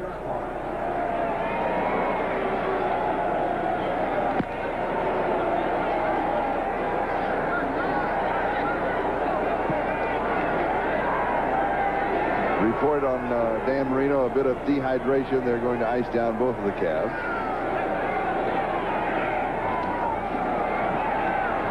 Schrader on target, 45-yard line of Miami. And it's Irvin Fernandez who pulls it in. Fernandez came into this game averaging 25.1 yards a catch. People forget that he had a great career in the Canadian Football League, was their leading receiver during the 80s. Schrader on target, and this time he's found a receiver who's going to hang on to the football, threading in between the zone. The Dolphins will keep in that zone coverage to try and force the Raiders and Schrader to throw around it. But Fernandez, big, strong, and he's on his way possibly to another 100-yard game. He has turned into their most effective receiver on the year. Picks up 21 yards and the first down, 45-yard line of Miami. Steve Smith. 5 yards to the 40.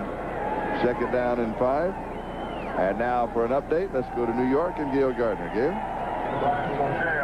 Charlie, in Phoenix, the Cardinals looking for their 4th straight win. Neil Lomax, 13 yards to J.T. Smith for Lomax's 3rd touchdown pass of the day. 31-7 Phoenix over Pittsburgh. Let's go back to Charlie and Jimmy in L.A. Sounds like a movie. It does, Charlie and Jimmy in L.A. And we're waiting on Gail and her prediction of the NFC team, right? That's right, we are. That's right. Yeah, maybe it's Phoenix. No, you don't think. We'll have to ask. All right. We'll have to ask. Here's the scramble. And they're going to rule the ball dead as he hits the ground at the 35-yard line. Offerdahl was there, and this is close to the first down marker. So let's see where the officials spot the ball. And this also can change the entire complexion of this game. If the Raiders are able to score here, as you mentioned, Charlie, they'd be down by 10. If they can get it before the 4th quarter begins, that's certainly doable. Down 24-0 at the half. But if you score 14 in the 3rd quarter, then you start believing that you can get it done. Meanwhile, on that play, time has run out in the 3rd quarter, but the chains are now coming out for the measurement. And then as soon as they have the measurement and we have the results, we're going to be going away to our local stations, and it is a first down. And that is the end of the 3rd quarter. The score is 24-7 Miami, and we'll be back after these messages from your local station. This is Charlie Jones and Jimmy Cephalo. Statistics through 3 quarters, they're becoming closer. Yeah, they got a lot closer. What's not reflected in these statistics is the fact that it's the Dolphin defense that turned 17 points and put it on the scoreboard here. Their offense has not performed as well as they would like. And the Raiders in that 3rd quarter, turned it around and statistically won the 3rd quarter, but have only put 7 points on the board thus far. Hobley with the fumble recovery in for the score, then Jarvis Williams and Don McNeil with the 2 interceptions leading the scores. Here's the reverse to Tim Brown.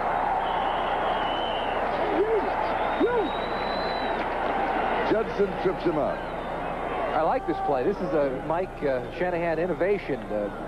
Brown going away in motion, then stops dead and comes back the other way. It's a play you don't see very often. So he was in motion on one side, then come back the other way. And Hugh Green makes a nice play, breaking through the blocks to get a hand on him to slow him up just a bit. Because if Hugh Green doesn't make that play, Tim Brown with his slashing ability might be in the end zone. 24-yard line, first down. I think Judson also coming from the side was also involved in it. So give them both credit.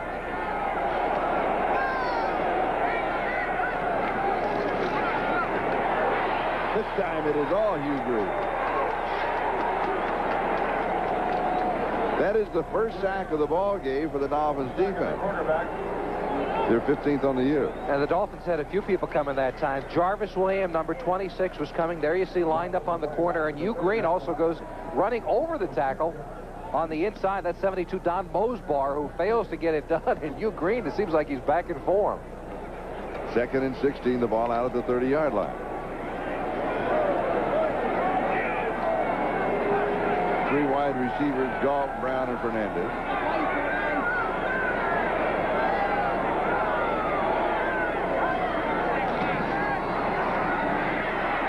Brady's in trouble. Flag is down. Look at Schrader wanted to slide and couldn't figure out quite how to do it. His body weight was going the wrong way. Meanwhile, there was a flag probably holding yes against Los Angeles, and so the penalty will take the ball out to the 40. Now, a moment ago, they were at the 24. Suddenly, they've lost 16 yards out to the 40-yard line. Well, that's some good play calling on the part of Tom Olivedati and the Dolphins. First, they send the all-out blitz with Williams and Hugh Green, who gets the sack. You make that offensive line nervous, and this is the result. Holding number 60 on the offense, still 2nd down. It's on Rory Graves, the rookie free agent out of Ohio State. The ball at the 40-yard line. Rory Graves has showed some promise. He was playing with Jim Lachey at Ohio State. It's almost a takedown. Top part of your picture. There you go. It is a takedown. Yeah, that is. That's World Wrestling Federation would call it a takedown. It is second down and 26. Now at the Miami 40.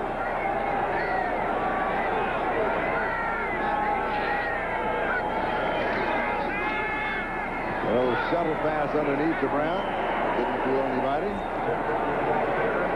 A couple of yards, maybe 3 yards. Let's call it third down and 23. Hugh Green and Eric Kumaro of Ohio State, the #1 draft choice. How's he been playing? The Dolphins have not been really pleased with their playing. Kumaro, the #1 choice, came in and did not perform up to their expectations. They first thought about using him like they used A.J. Dewey once upon a time, both as a down lineman, as a stand-up linebacker, but he was confused as a young player, and so he's just a down lineman now. Had his first sack a week ago against the Vikings.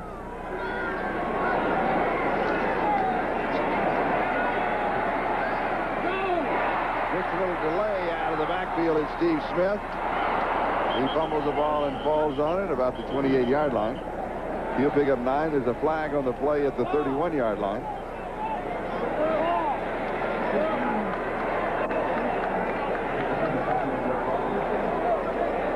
And of course, if it is a defensive foul against Miami, could carry an automatic first down.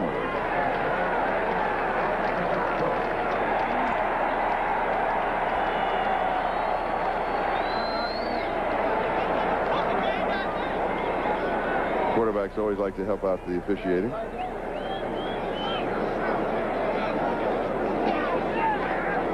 Illegal use of the hands to the face. Number 49 on the defense. It'll be 5 yards from the previous spot and a first down. William Judson's costly penalty. It's the second costly penalty on Judson today. They were going the other way inside the 20-yard line, had another foul that gave the Raiders an opportunity. And that's unusual for Judson. He is one of those heady players who doesn't make very many mistakes mentally or physically. He's been a top quarterback for a long time in Miami. So the ball is at the 33-yard line. And Los Angeles has a first down. The Dolphins lead it 24-7 with 12 minutes and 10 seconds left to go in the ball game.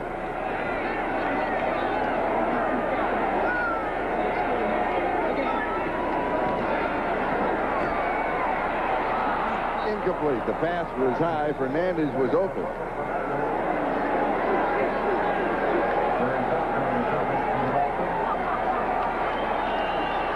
Bruce Wilkerson of the Raiders has a bicep injury. Boy, they are decimated by injuries today. A MASH unit should be set up on the corner down there. I mean, this is and you know, this is what usually happened the other way around. Every time the Dolphins would come out here and play, there was always a lot of injuries to Dolphin players. You know, this was the old typical finesse team, as the Dolphins have been, against the power of the Raiders, and it has turned dramatically here in 1988.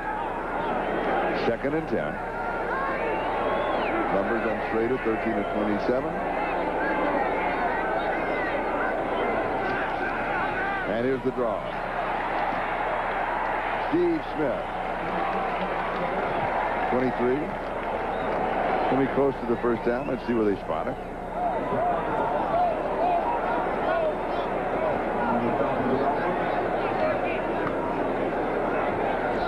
You may want to take a look at this.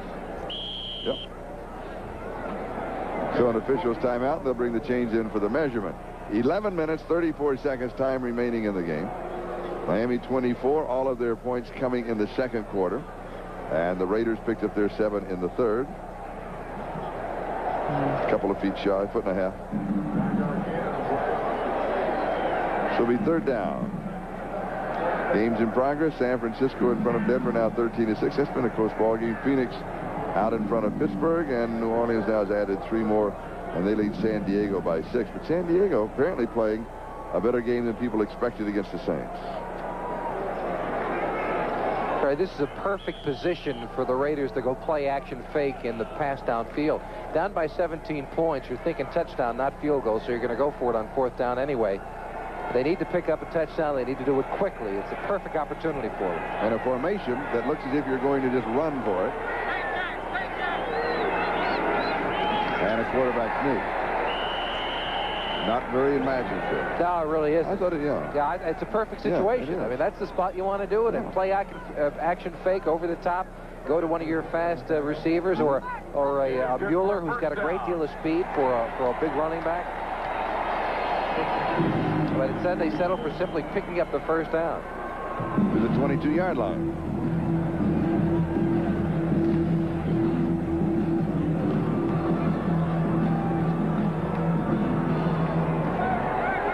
Meanwhile, Renee Thompson of the Miami Dolphins has a bruised shoulder, and he is out of the ball game.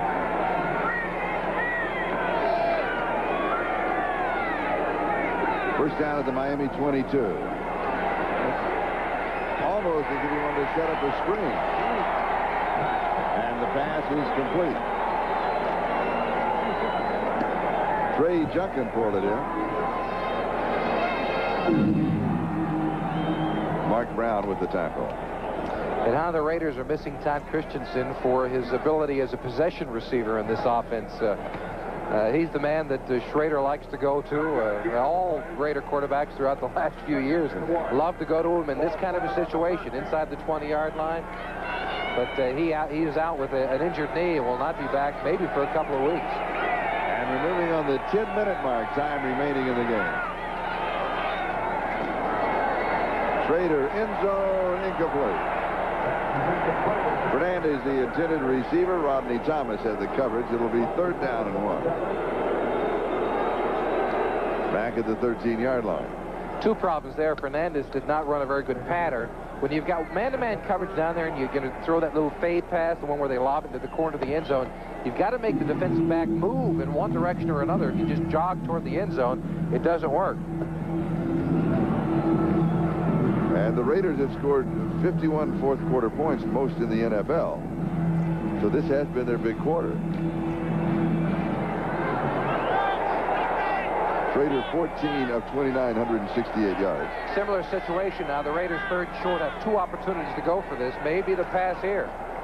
Little play-action fake. All alone. Strahan, 13 yards and a touchdown.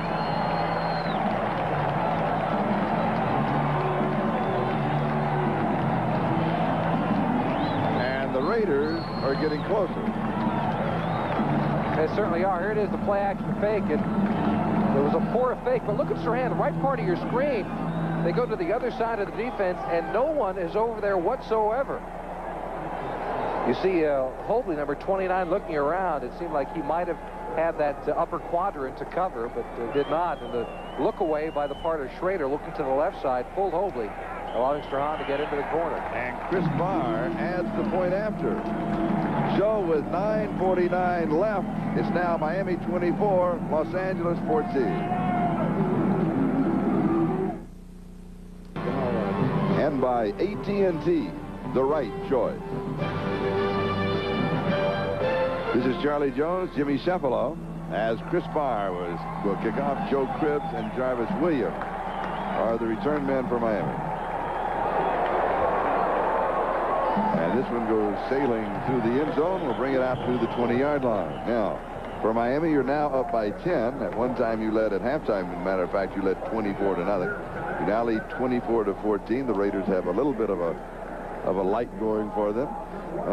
Now, what do? You get very conservative? I think the strategy is on the part of the Raiders here. They've got to do a little more blitzing, a little more action, and we'll be back in a moment with the Dolphins on top by 10.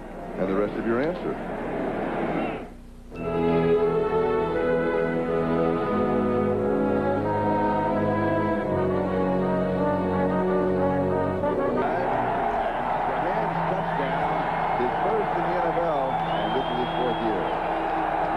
Here, 50,751 with 4,300 no-show. The score, Miami 24, Raiders 14. And this will answer your question. They come out throwing. He'll pump fake, and it is incomplete. Cooper, the intended receiver, And Mike Haynes breaks it up. I'm sorry, Marino back in the contest, so the cramp problem seems to be all right. What I was saying earlier, I think the Raiders have the strategy here. I think they've got to put more pressure on, a little more blitzing, take a little more chances, some more opportunities. We've been expecting them to go to the 4-man front. They have not. Yes, Howie Long has been injured, but I still think they got to go to the 4. Try to put a little more pressure on Marino, make him make a mistake, get the football back. Only 9 minutes left in this contest. They're down by 10.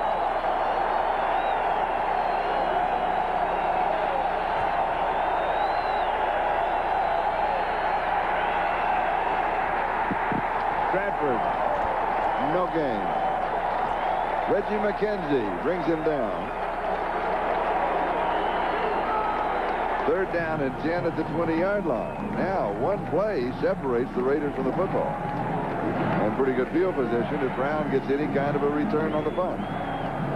So they have to stop them here. Yeah, and the Dolphins have got to try and throw the football, Charlie. I don't think you can be conservative at this point in the contest. They need 10 yards for a 1st down to get a drive going. They have not been 3 and out very often in this game. Is Jensen in the ballgame? Yes, he is. He's left halfback. 6 in the secondary. Jensen in the pattern. They go to him. It's incomplete. Good call, Joe. You like that? I'm kind of impressed myself. Yeah, I like it a lot. I got to tell you. And now Tim Brown will set up shop at about the 38-yard line to return the kick of Reggie Roby, who has really been kicking the ball.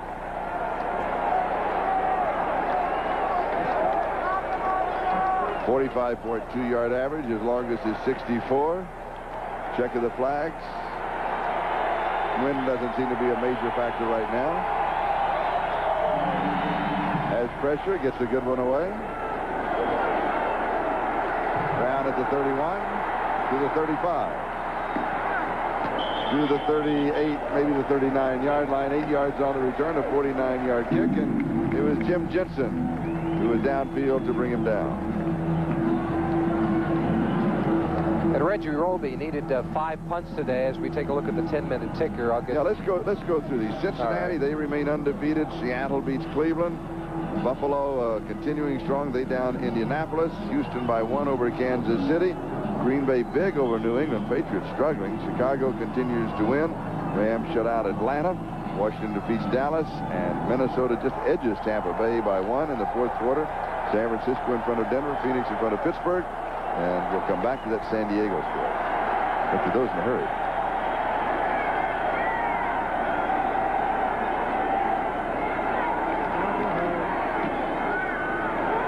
The reverse to Brown. A little late developing, but it's worked pretty well. And once again, it was Hugh Green who turned that play in and kept it from being a bigger gain. His job is to stay at home when a reverse comes his way. That's the 2nd time that Brown has taken the football on the reverse. It's the 2nd time that you did it. There he is, number 55, bottom part of your screen. The action goes away, but he doesn't react to it. He knows his job is to stay at home. He fights off number 35, Smith, and gets back into it. Allows the pursuit to come down the line and make the tackle on Tim Brown. Gain of 8, 2nd down and 2.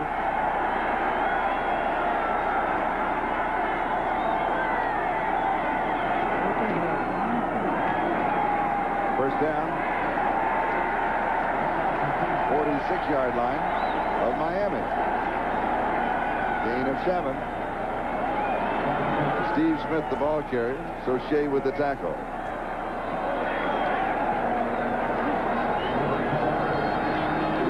In that New Orleans-San Diego game, 23-17. Denver now has scored in the game of the 49ers, and that game is tied 13-13.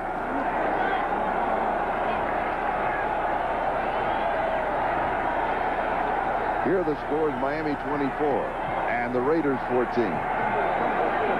7 minutes, 10 seconds left to go. Schrader throws, man is open, overthrows, and it is intercepted. Rodney Thomas has the interception on the return to the 40. Inside the 30-yard line. Andy Parker finally stops him. That is the 3rd interception that Schrader has served up. That was a bad throw. Schrader had the receiver wide open on the far side from us, Charlie. Would have been a big gainer. Galt was wide open. Thomas was well off, maybe 10, 15 yards behind. And yet it was Schrader who overthrows the receiver, Galt, and gives really an easy interception to Rodney Thomas. And a 48-yard return. So Miami now has the ball on the Los Angeles 30-yard line, first down. 6:55 left to go. And that could well close the door on any Raider comeback.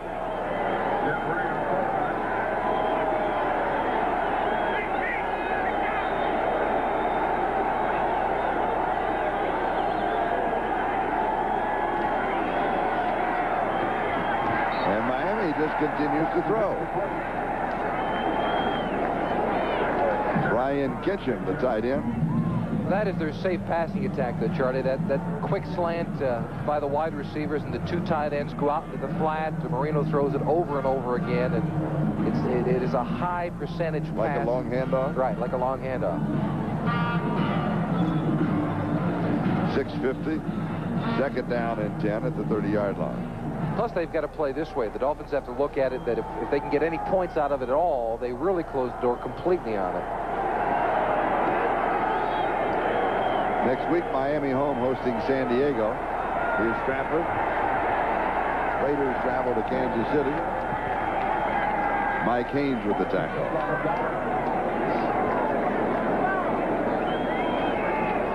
No gain on the play. 3rd down and 10. Right now, it would set up about a 47-yard field goal for Reves to try. They like to get a little bit closer, so I wouldn't be surprised if we saw another one of those short passes, maybe to your favorite receiver today, Jim Jensen. He really has been Marino's favorite receiver as well. And he is in the lineup. 3rd down and 10.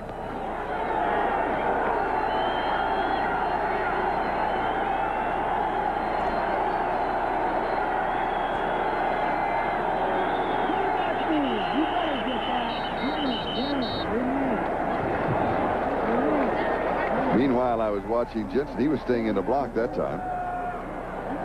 Delay by the offense.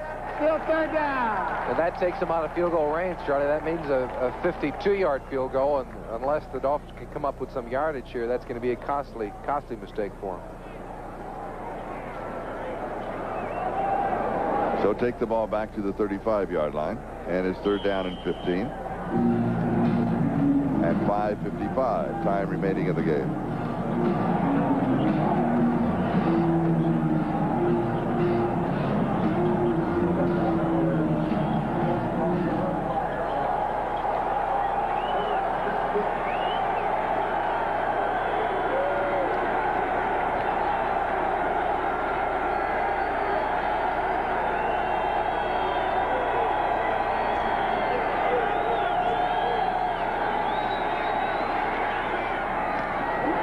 Incomplete.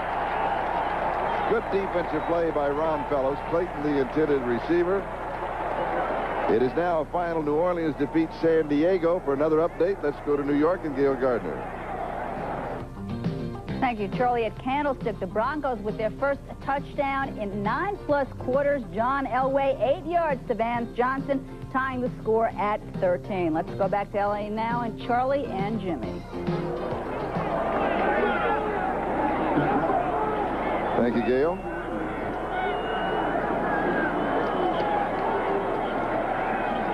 Tim Brown is the return man, but Roby will be going for the corner.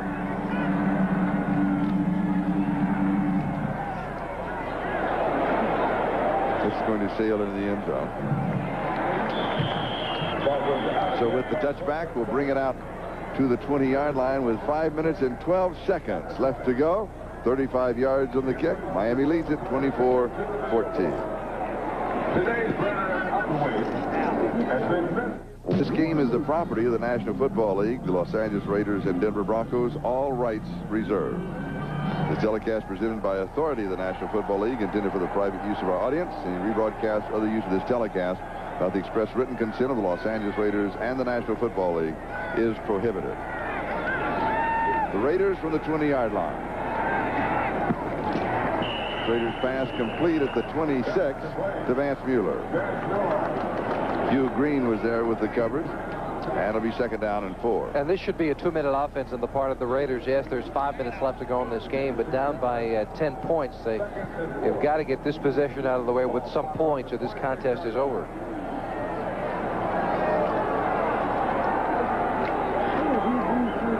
And yet they take a lot of time in the huddle and use up a lot of time on the clock. Much too much. They should have called 2 plays in there and should not go back into a huddle.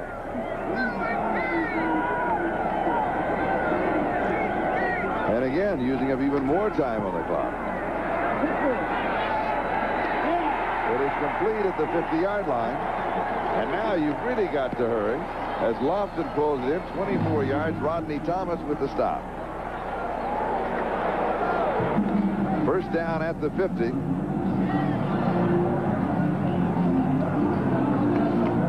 And Schrader has been really Dr. Jekyll, Mr. Hyde today. In some cases, such as that, he drops the ball inside of his zone with great accuracy. Other times, he's been high, throwing the ball over his receiver, and that's resulted in a couple of interceptions.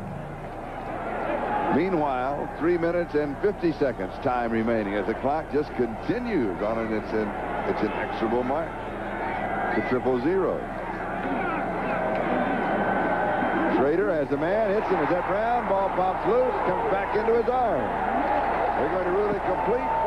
Fumble recovery, Tim Brown.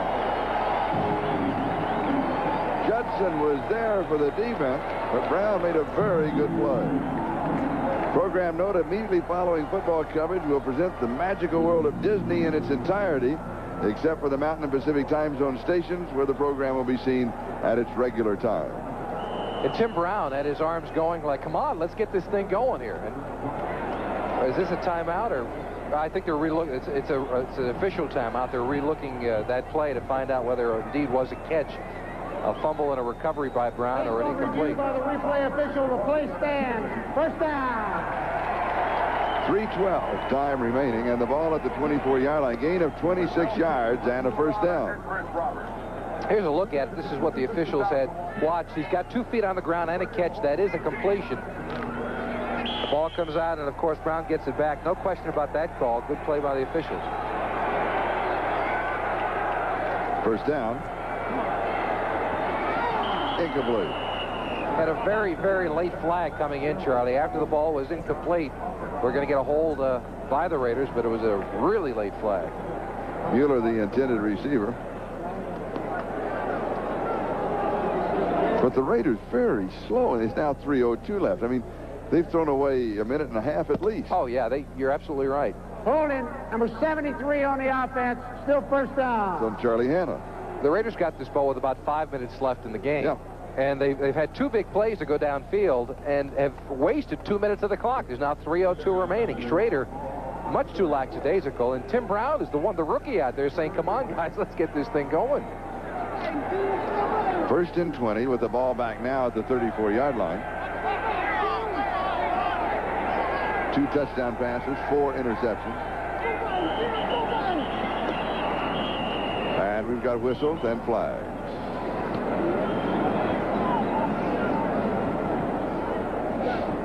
False start by the offense. 5 yards, still first down. So the ball goes out to the 39-yard line, and it's first down and 25. Just a moment ago, it was the first down at the 24. Now it's first and 25 at the 39. So the Raiders are shooting themselves in the foot. They have self-destructed here in this portion of the game. Played well enough in the 3rd quarter and started to get a spark in the 4th, but they're just wasting too much time.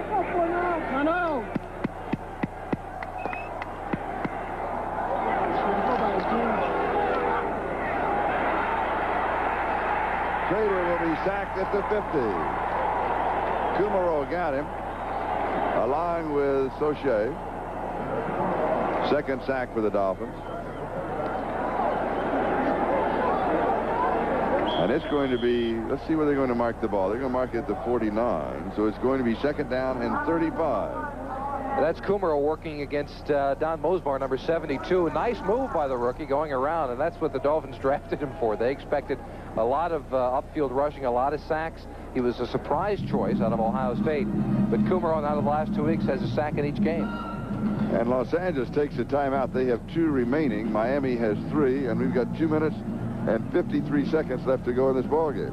That's maybe the most telling stat of the Dolphin defense. A year ago, 21 for the entire year. Of course, it was the short striking season. However, after 5 games this year, they already have 16.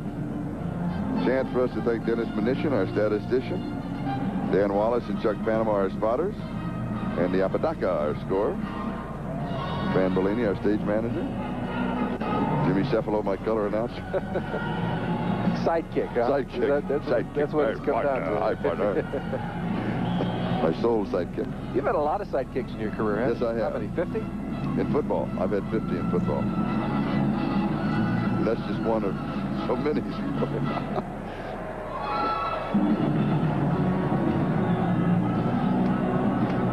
Who was the first one? Fred Binners, the rifleman from SMU. Great quarterback. Going deep down the right side. And it is incomplete. That's Jarvis Williams. He already has 2 interceptions. He wanted the third out of bounds. Yeah. Fernandez, the intended receiver, so it'll be 3rd down and 35. And now Schrader trying to call those receivers back as quickly as possible. He needs them to get him going. 3rd down and a couple of miles to go for the first down.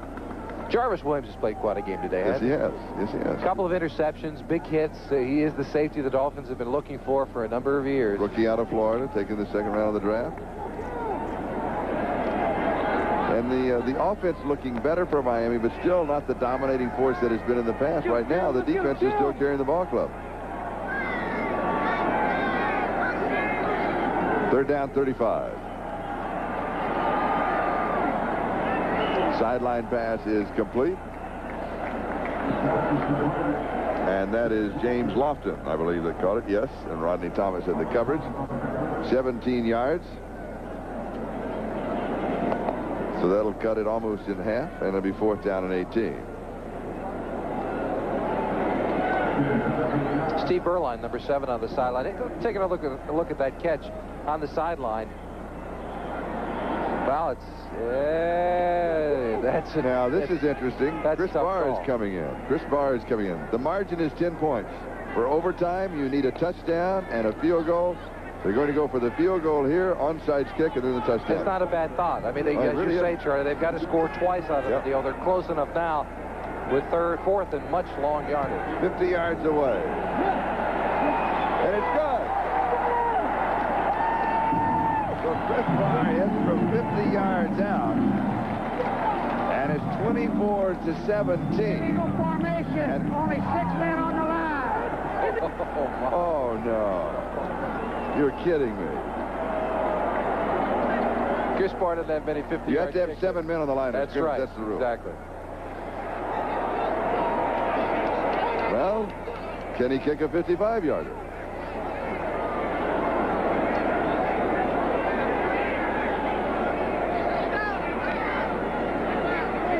You might as well give it another shot. I mean, there's...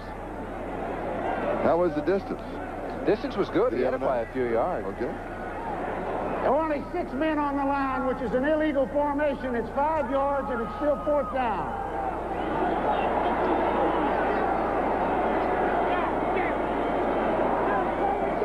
Matt Millen, not a happy cadet. But the 55-yard attempt will now match his jersey number.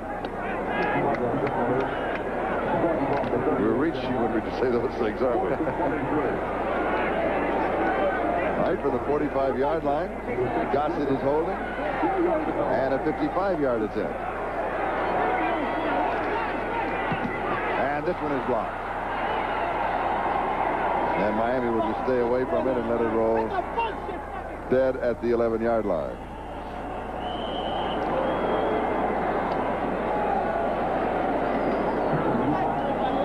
Was it Jeff Cross that got it?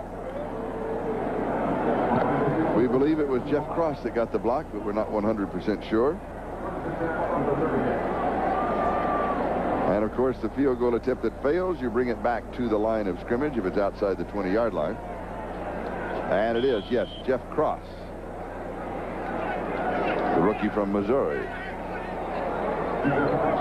Here's a look at it. Number 91 cross right in the middle. Oh, yeah. Comes clean. Comes absolutely clean through the line. Got the Dolphins making a good move of staying away from the ball downfield.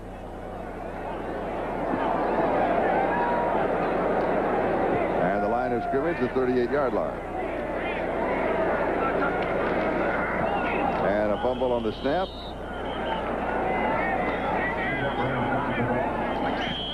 As we'll check the 10-minute ticker, Denver and San Francisco look as if they're headed for overtime. Phoenix in front of Pittsburgh, although Pittsburgh did pick up another touchdown, and a final New Orleans defeats San Diego 23-17. And San Diego will travel to Miami to take on the Dolphins next Sunday afternoon at 4 o'clock local time. And you will be there, won't you? Yes. Yes, you're taking the weekend off. Relax from all of your long hours and so, while the rest of us just trudge through the darkness and continue working. Charlie, if I wanted any guilt, I'd call home. Okay, I don't need to hear it in the broadcast. How is your mom? I haven't talked to her since the Pocono 500. She's doing quite well. She's a delightful lady. Thank you. I give guilt. I don't accept it, yes. 2 minutes and 20 seconds. That is the time remaining. But I'm looking forward to, in fact, it'll be the first broadcast for me in Joe Robbie Stadium, which happens to be also the 50th home NFL stadium that I've broadcast in. Are you missing any stadiums? No, I got them all now. You know, I've not even been inside of Joe Robbie Stadium. No, I haven't. Well, I understand it's fabulous. Yeah, I do too. I saw it from the outside this winter, taking a tour on my own. Don't you remember that you played there? Wouldn't they let you just come in and look around? I just introduced myself to the whole group. They forget easily.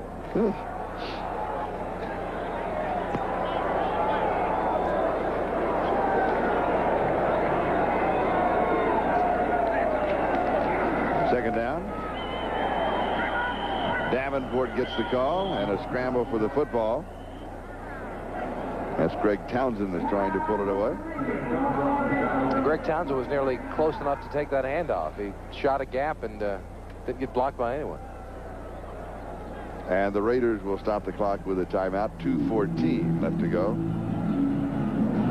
Next Saturday, NBC Sports is proud to begin its coverage of autumn's premier sporting event, and actually its second premier sporting event. The first one was in Korea, and this will be the second one, the World Series. Baseball's 85th Fall Classic. The World Series is home on Saturday, October the 15th, only on NBC. Look forward to that.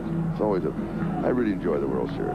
Yeah, I do too. It's interesting. I think the World Series, now, this is, I follow baseball anyway, but I think the World Series is a lot like the Olympics. I mean, you have people that watch the World Series like you watch the Olympics who are not necessarily all that interested, like in baseball, or that interested in swimming or diving, track and field. It's a happening. It's a happening. You know what it reminds me? And you're going to be there. You're going to be doing some of the coverage, I understand. Well, I'll be there for the Today Show. Right. I'll go there. And I'll be out do some working in the Don't have too tough of a time. Hinterlands. You'll be in Miami, Joe Robbie Stadium in the sunshine. Not all that bad. No, tough assignment. That's right.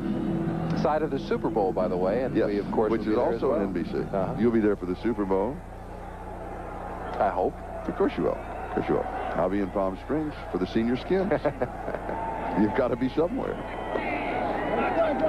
Now that we've promoted the second half of the year for NBC, Lorenzo Hampton is finally pulled down out of bounds. Yeah, but he's got to step out. He's got to fall down in that situation and hit the ground. Never mind. The yardage does not matter after you get the first down. Just stay in bounds. And he's not a happy man either. And he does have the first down. Yeah, it was a long way for that first down, though. He needed to pick up 15, and he did. And we have 2 minutes and 7 seconds left. The margin is 10 points. No, excuse me, the margin is 7 points. The margin is 10 points. You're right, after the Chris Barfield that was taken away because I had put that down, and now we must take it away.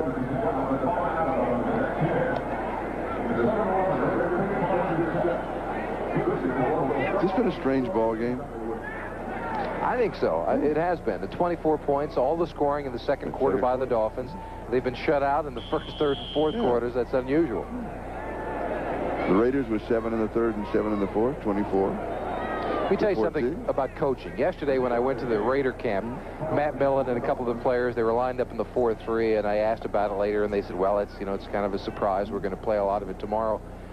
When I went back to to see the Dolphins practice. And by the way, they practiced on the top of a garage. On the top of a garage? They had nowhere to go. Was it a big garage or a little garage? It was a big garage. They had nowhere to go because USC was playing yesterday in the Coliseum. Yes. They couldn't practice there. They were worried about traffic in the area because of that big contest. So they just had a little walkthrough. They don't do a lot of running in shorts. And they went up on the top of the garage from their hotel. But afterwards, talking to Don Shula in his hotel, he had on the blackboard one thing drawn up. It was the 4-3 defense. And he said, I think we're going to see some of this tomorrow. That's preparation on the part of the coaching staff. Had to be ready. No surprises. Be ready for everything. Absolutely.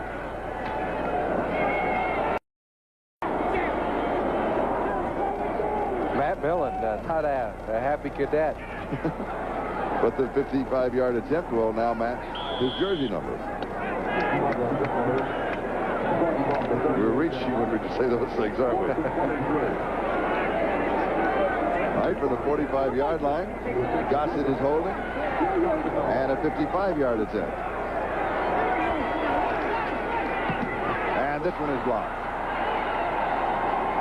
And Miami will just stay away from it and let it roll dead at the 11-yard line.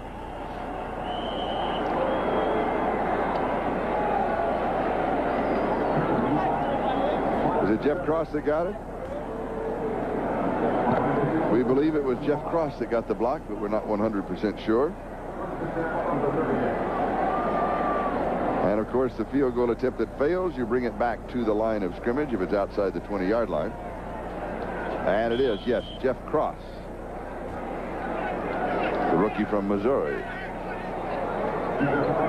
Here's a look at it. Number 91, Cross, right in the middle. Oh, yeah. Comes clean. Comes absolutely clean through the line. Got the Dolphins making a good move to staying away from the ball downfield.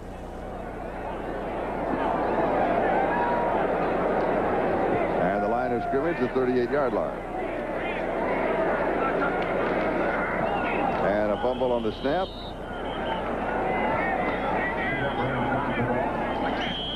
As we'll check the 10-minute ticker, Denver and San Francisco look as if they're headed for overtime. Phoenix in front of Pittsburgh, although Pittsburgh did pick up another touchdown, and a final. New Orleans defeats San Diego 23-17. And San Diego will travel to Miami to take on the Dolphins next Sunday afternoon at 4 o'clock local time. And you will be there, won't you? Yes. Yes, you're taking the weekend off. Relax from all of your long hours and so, while the rest of us just trudge through the darkness and continue working. Charlie, if I wanted any guilt, I'd call home. Okay, I don't need to hear it in the broadcast. How is your mom? I haven't talked to her since the Pocono 500. She's doing quite well. She's a delightful lady. Thank you. I give guilt. I don't accept it, yes. 2 minutes and 20 seconds. That is the time remaining. But I'm looking forward to, in fact, it'll be the first broadcast for me in Joe Robbie Stadium, which happens to be also the 50th home NFL stadium that I've broadcast in. Are you missing any stadiums? No, I got them all now. You know, I've not even been inside of Joe Robbie Stadium. No, I haven't. Well, I understand it's fabulous. Yeah, I do too. I saw it from the outside this winter, taking a tour on my own. Don't you remember that you played there? Wouldn't they let you just come in and look around? I just introduced myself to the whole group. They forget easily.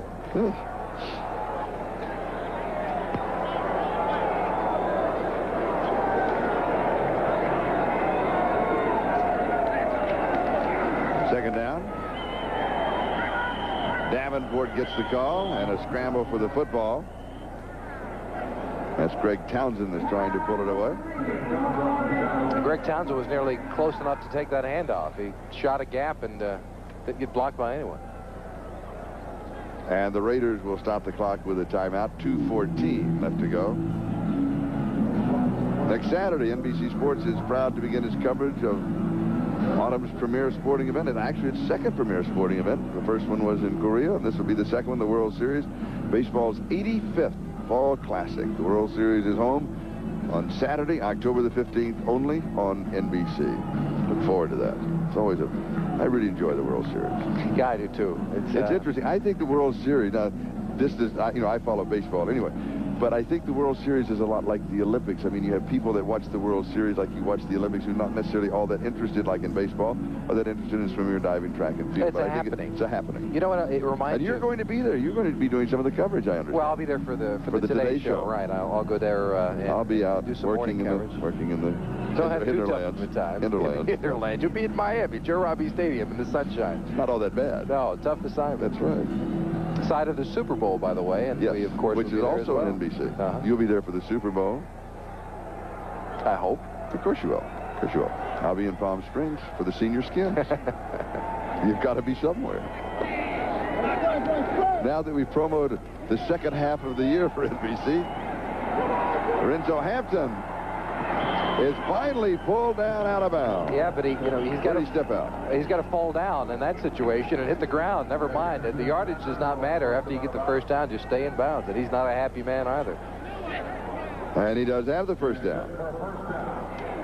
Yeah, it was a long way for that first down, though. He needed to pick up 15, and he did.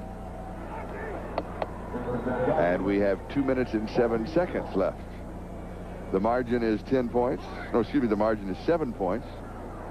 The margin is 10 points. You're right, after the Chris Barfield that was taken away because I had put that down, and now we must take it away.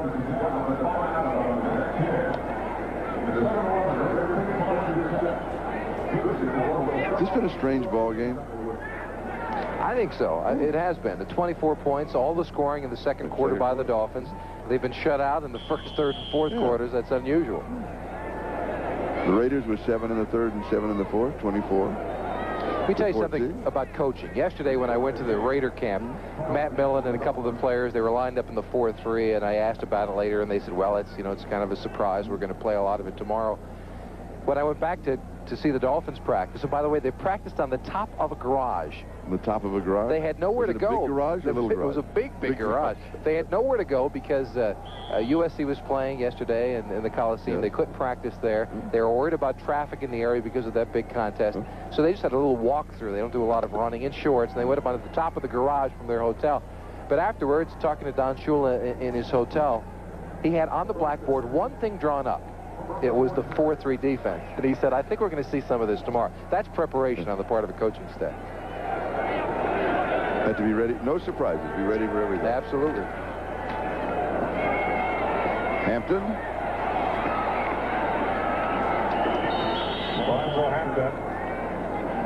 And that'll take us down to the 2-minute warning. So we'll take a timeout.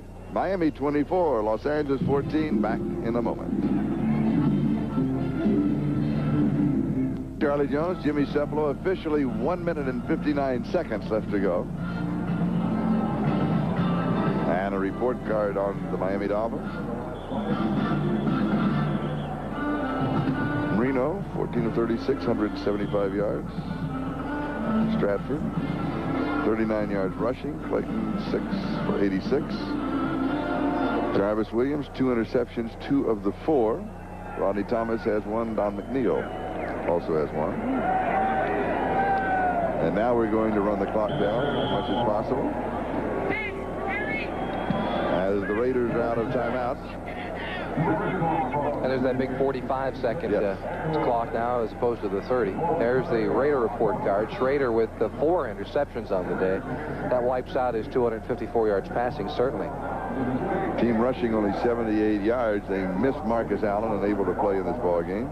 I think all of Fernandez's receiving yards came in the second half, did it not? In that third quarter, he had a big third quarter. I believe you're right. Fernandez, probably the most productive Raider receiver they've had this year.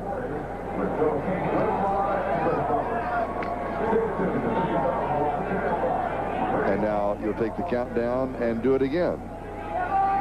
You notice the Dolphins keep that one lone running back on the 40. It looks like it's Lorenzo Hampton back there just in case there's a fumble that gets kicked out. His job is just to prevent a touchdown in case that happens.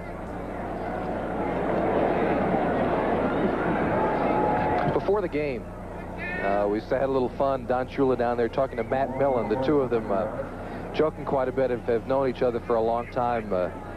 Matt Millen, and as we look at our Budweiser player of the game, Jarvis Williams, number 26, with 2 interceptions. And Budweiser will make a contribution to the United Way. on behalf of all the MVPs selected in today's game. So the Most Valuable Player Award sponsored by Budweiser, Jarvis Williams. So congratulations. Now with the countdown, 23 seconds in down, they may just take it all the way down until they run out of time. And that'll stop the clock. Or they're going to take a timeout. No, they're going to get called for a delay of game. Delay the offense. And while we regroup here, we'll go away for just a moment, and we will return. That's a promise. Reggie Roby with the punt. Tim Brown wanted it to go into the end zone, and he gets off another good one. It's 55 yards, but look what happens at the end of it. You would think it would go into the end zone. No, it does a right-hand turn, and it goes out of bounds at the 6-yard line, and we have still 5 seconds left. When things are going right, they're going right. We now have a final in on the Pittsburgh-Phoenix game, and it is the Phoenix Cardinals 31, Pittsburgh 14. That's now final. And the last gasp effort. The 3-deep secondary is out near midfield.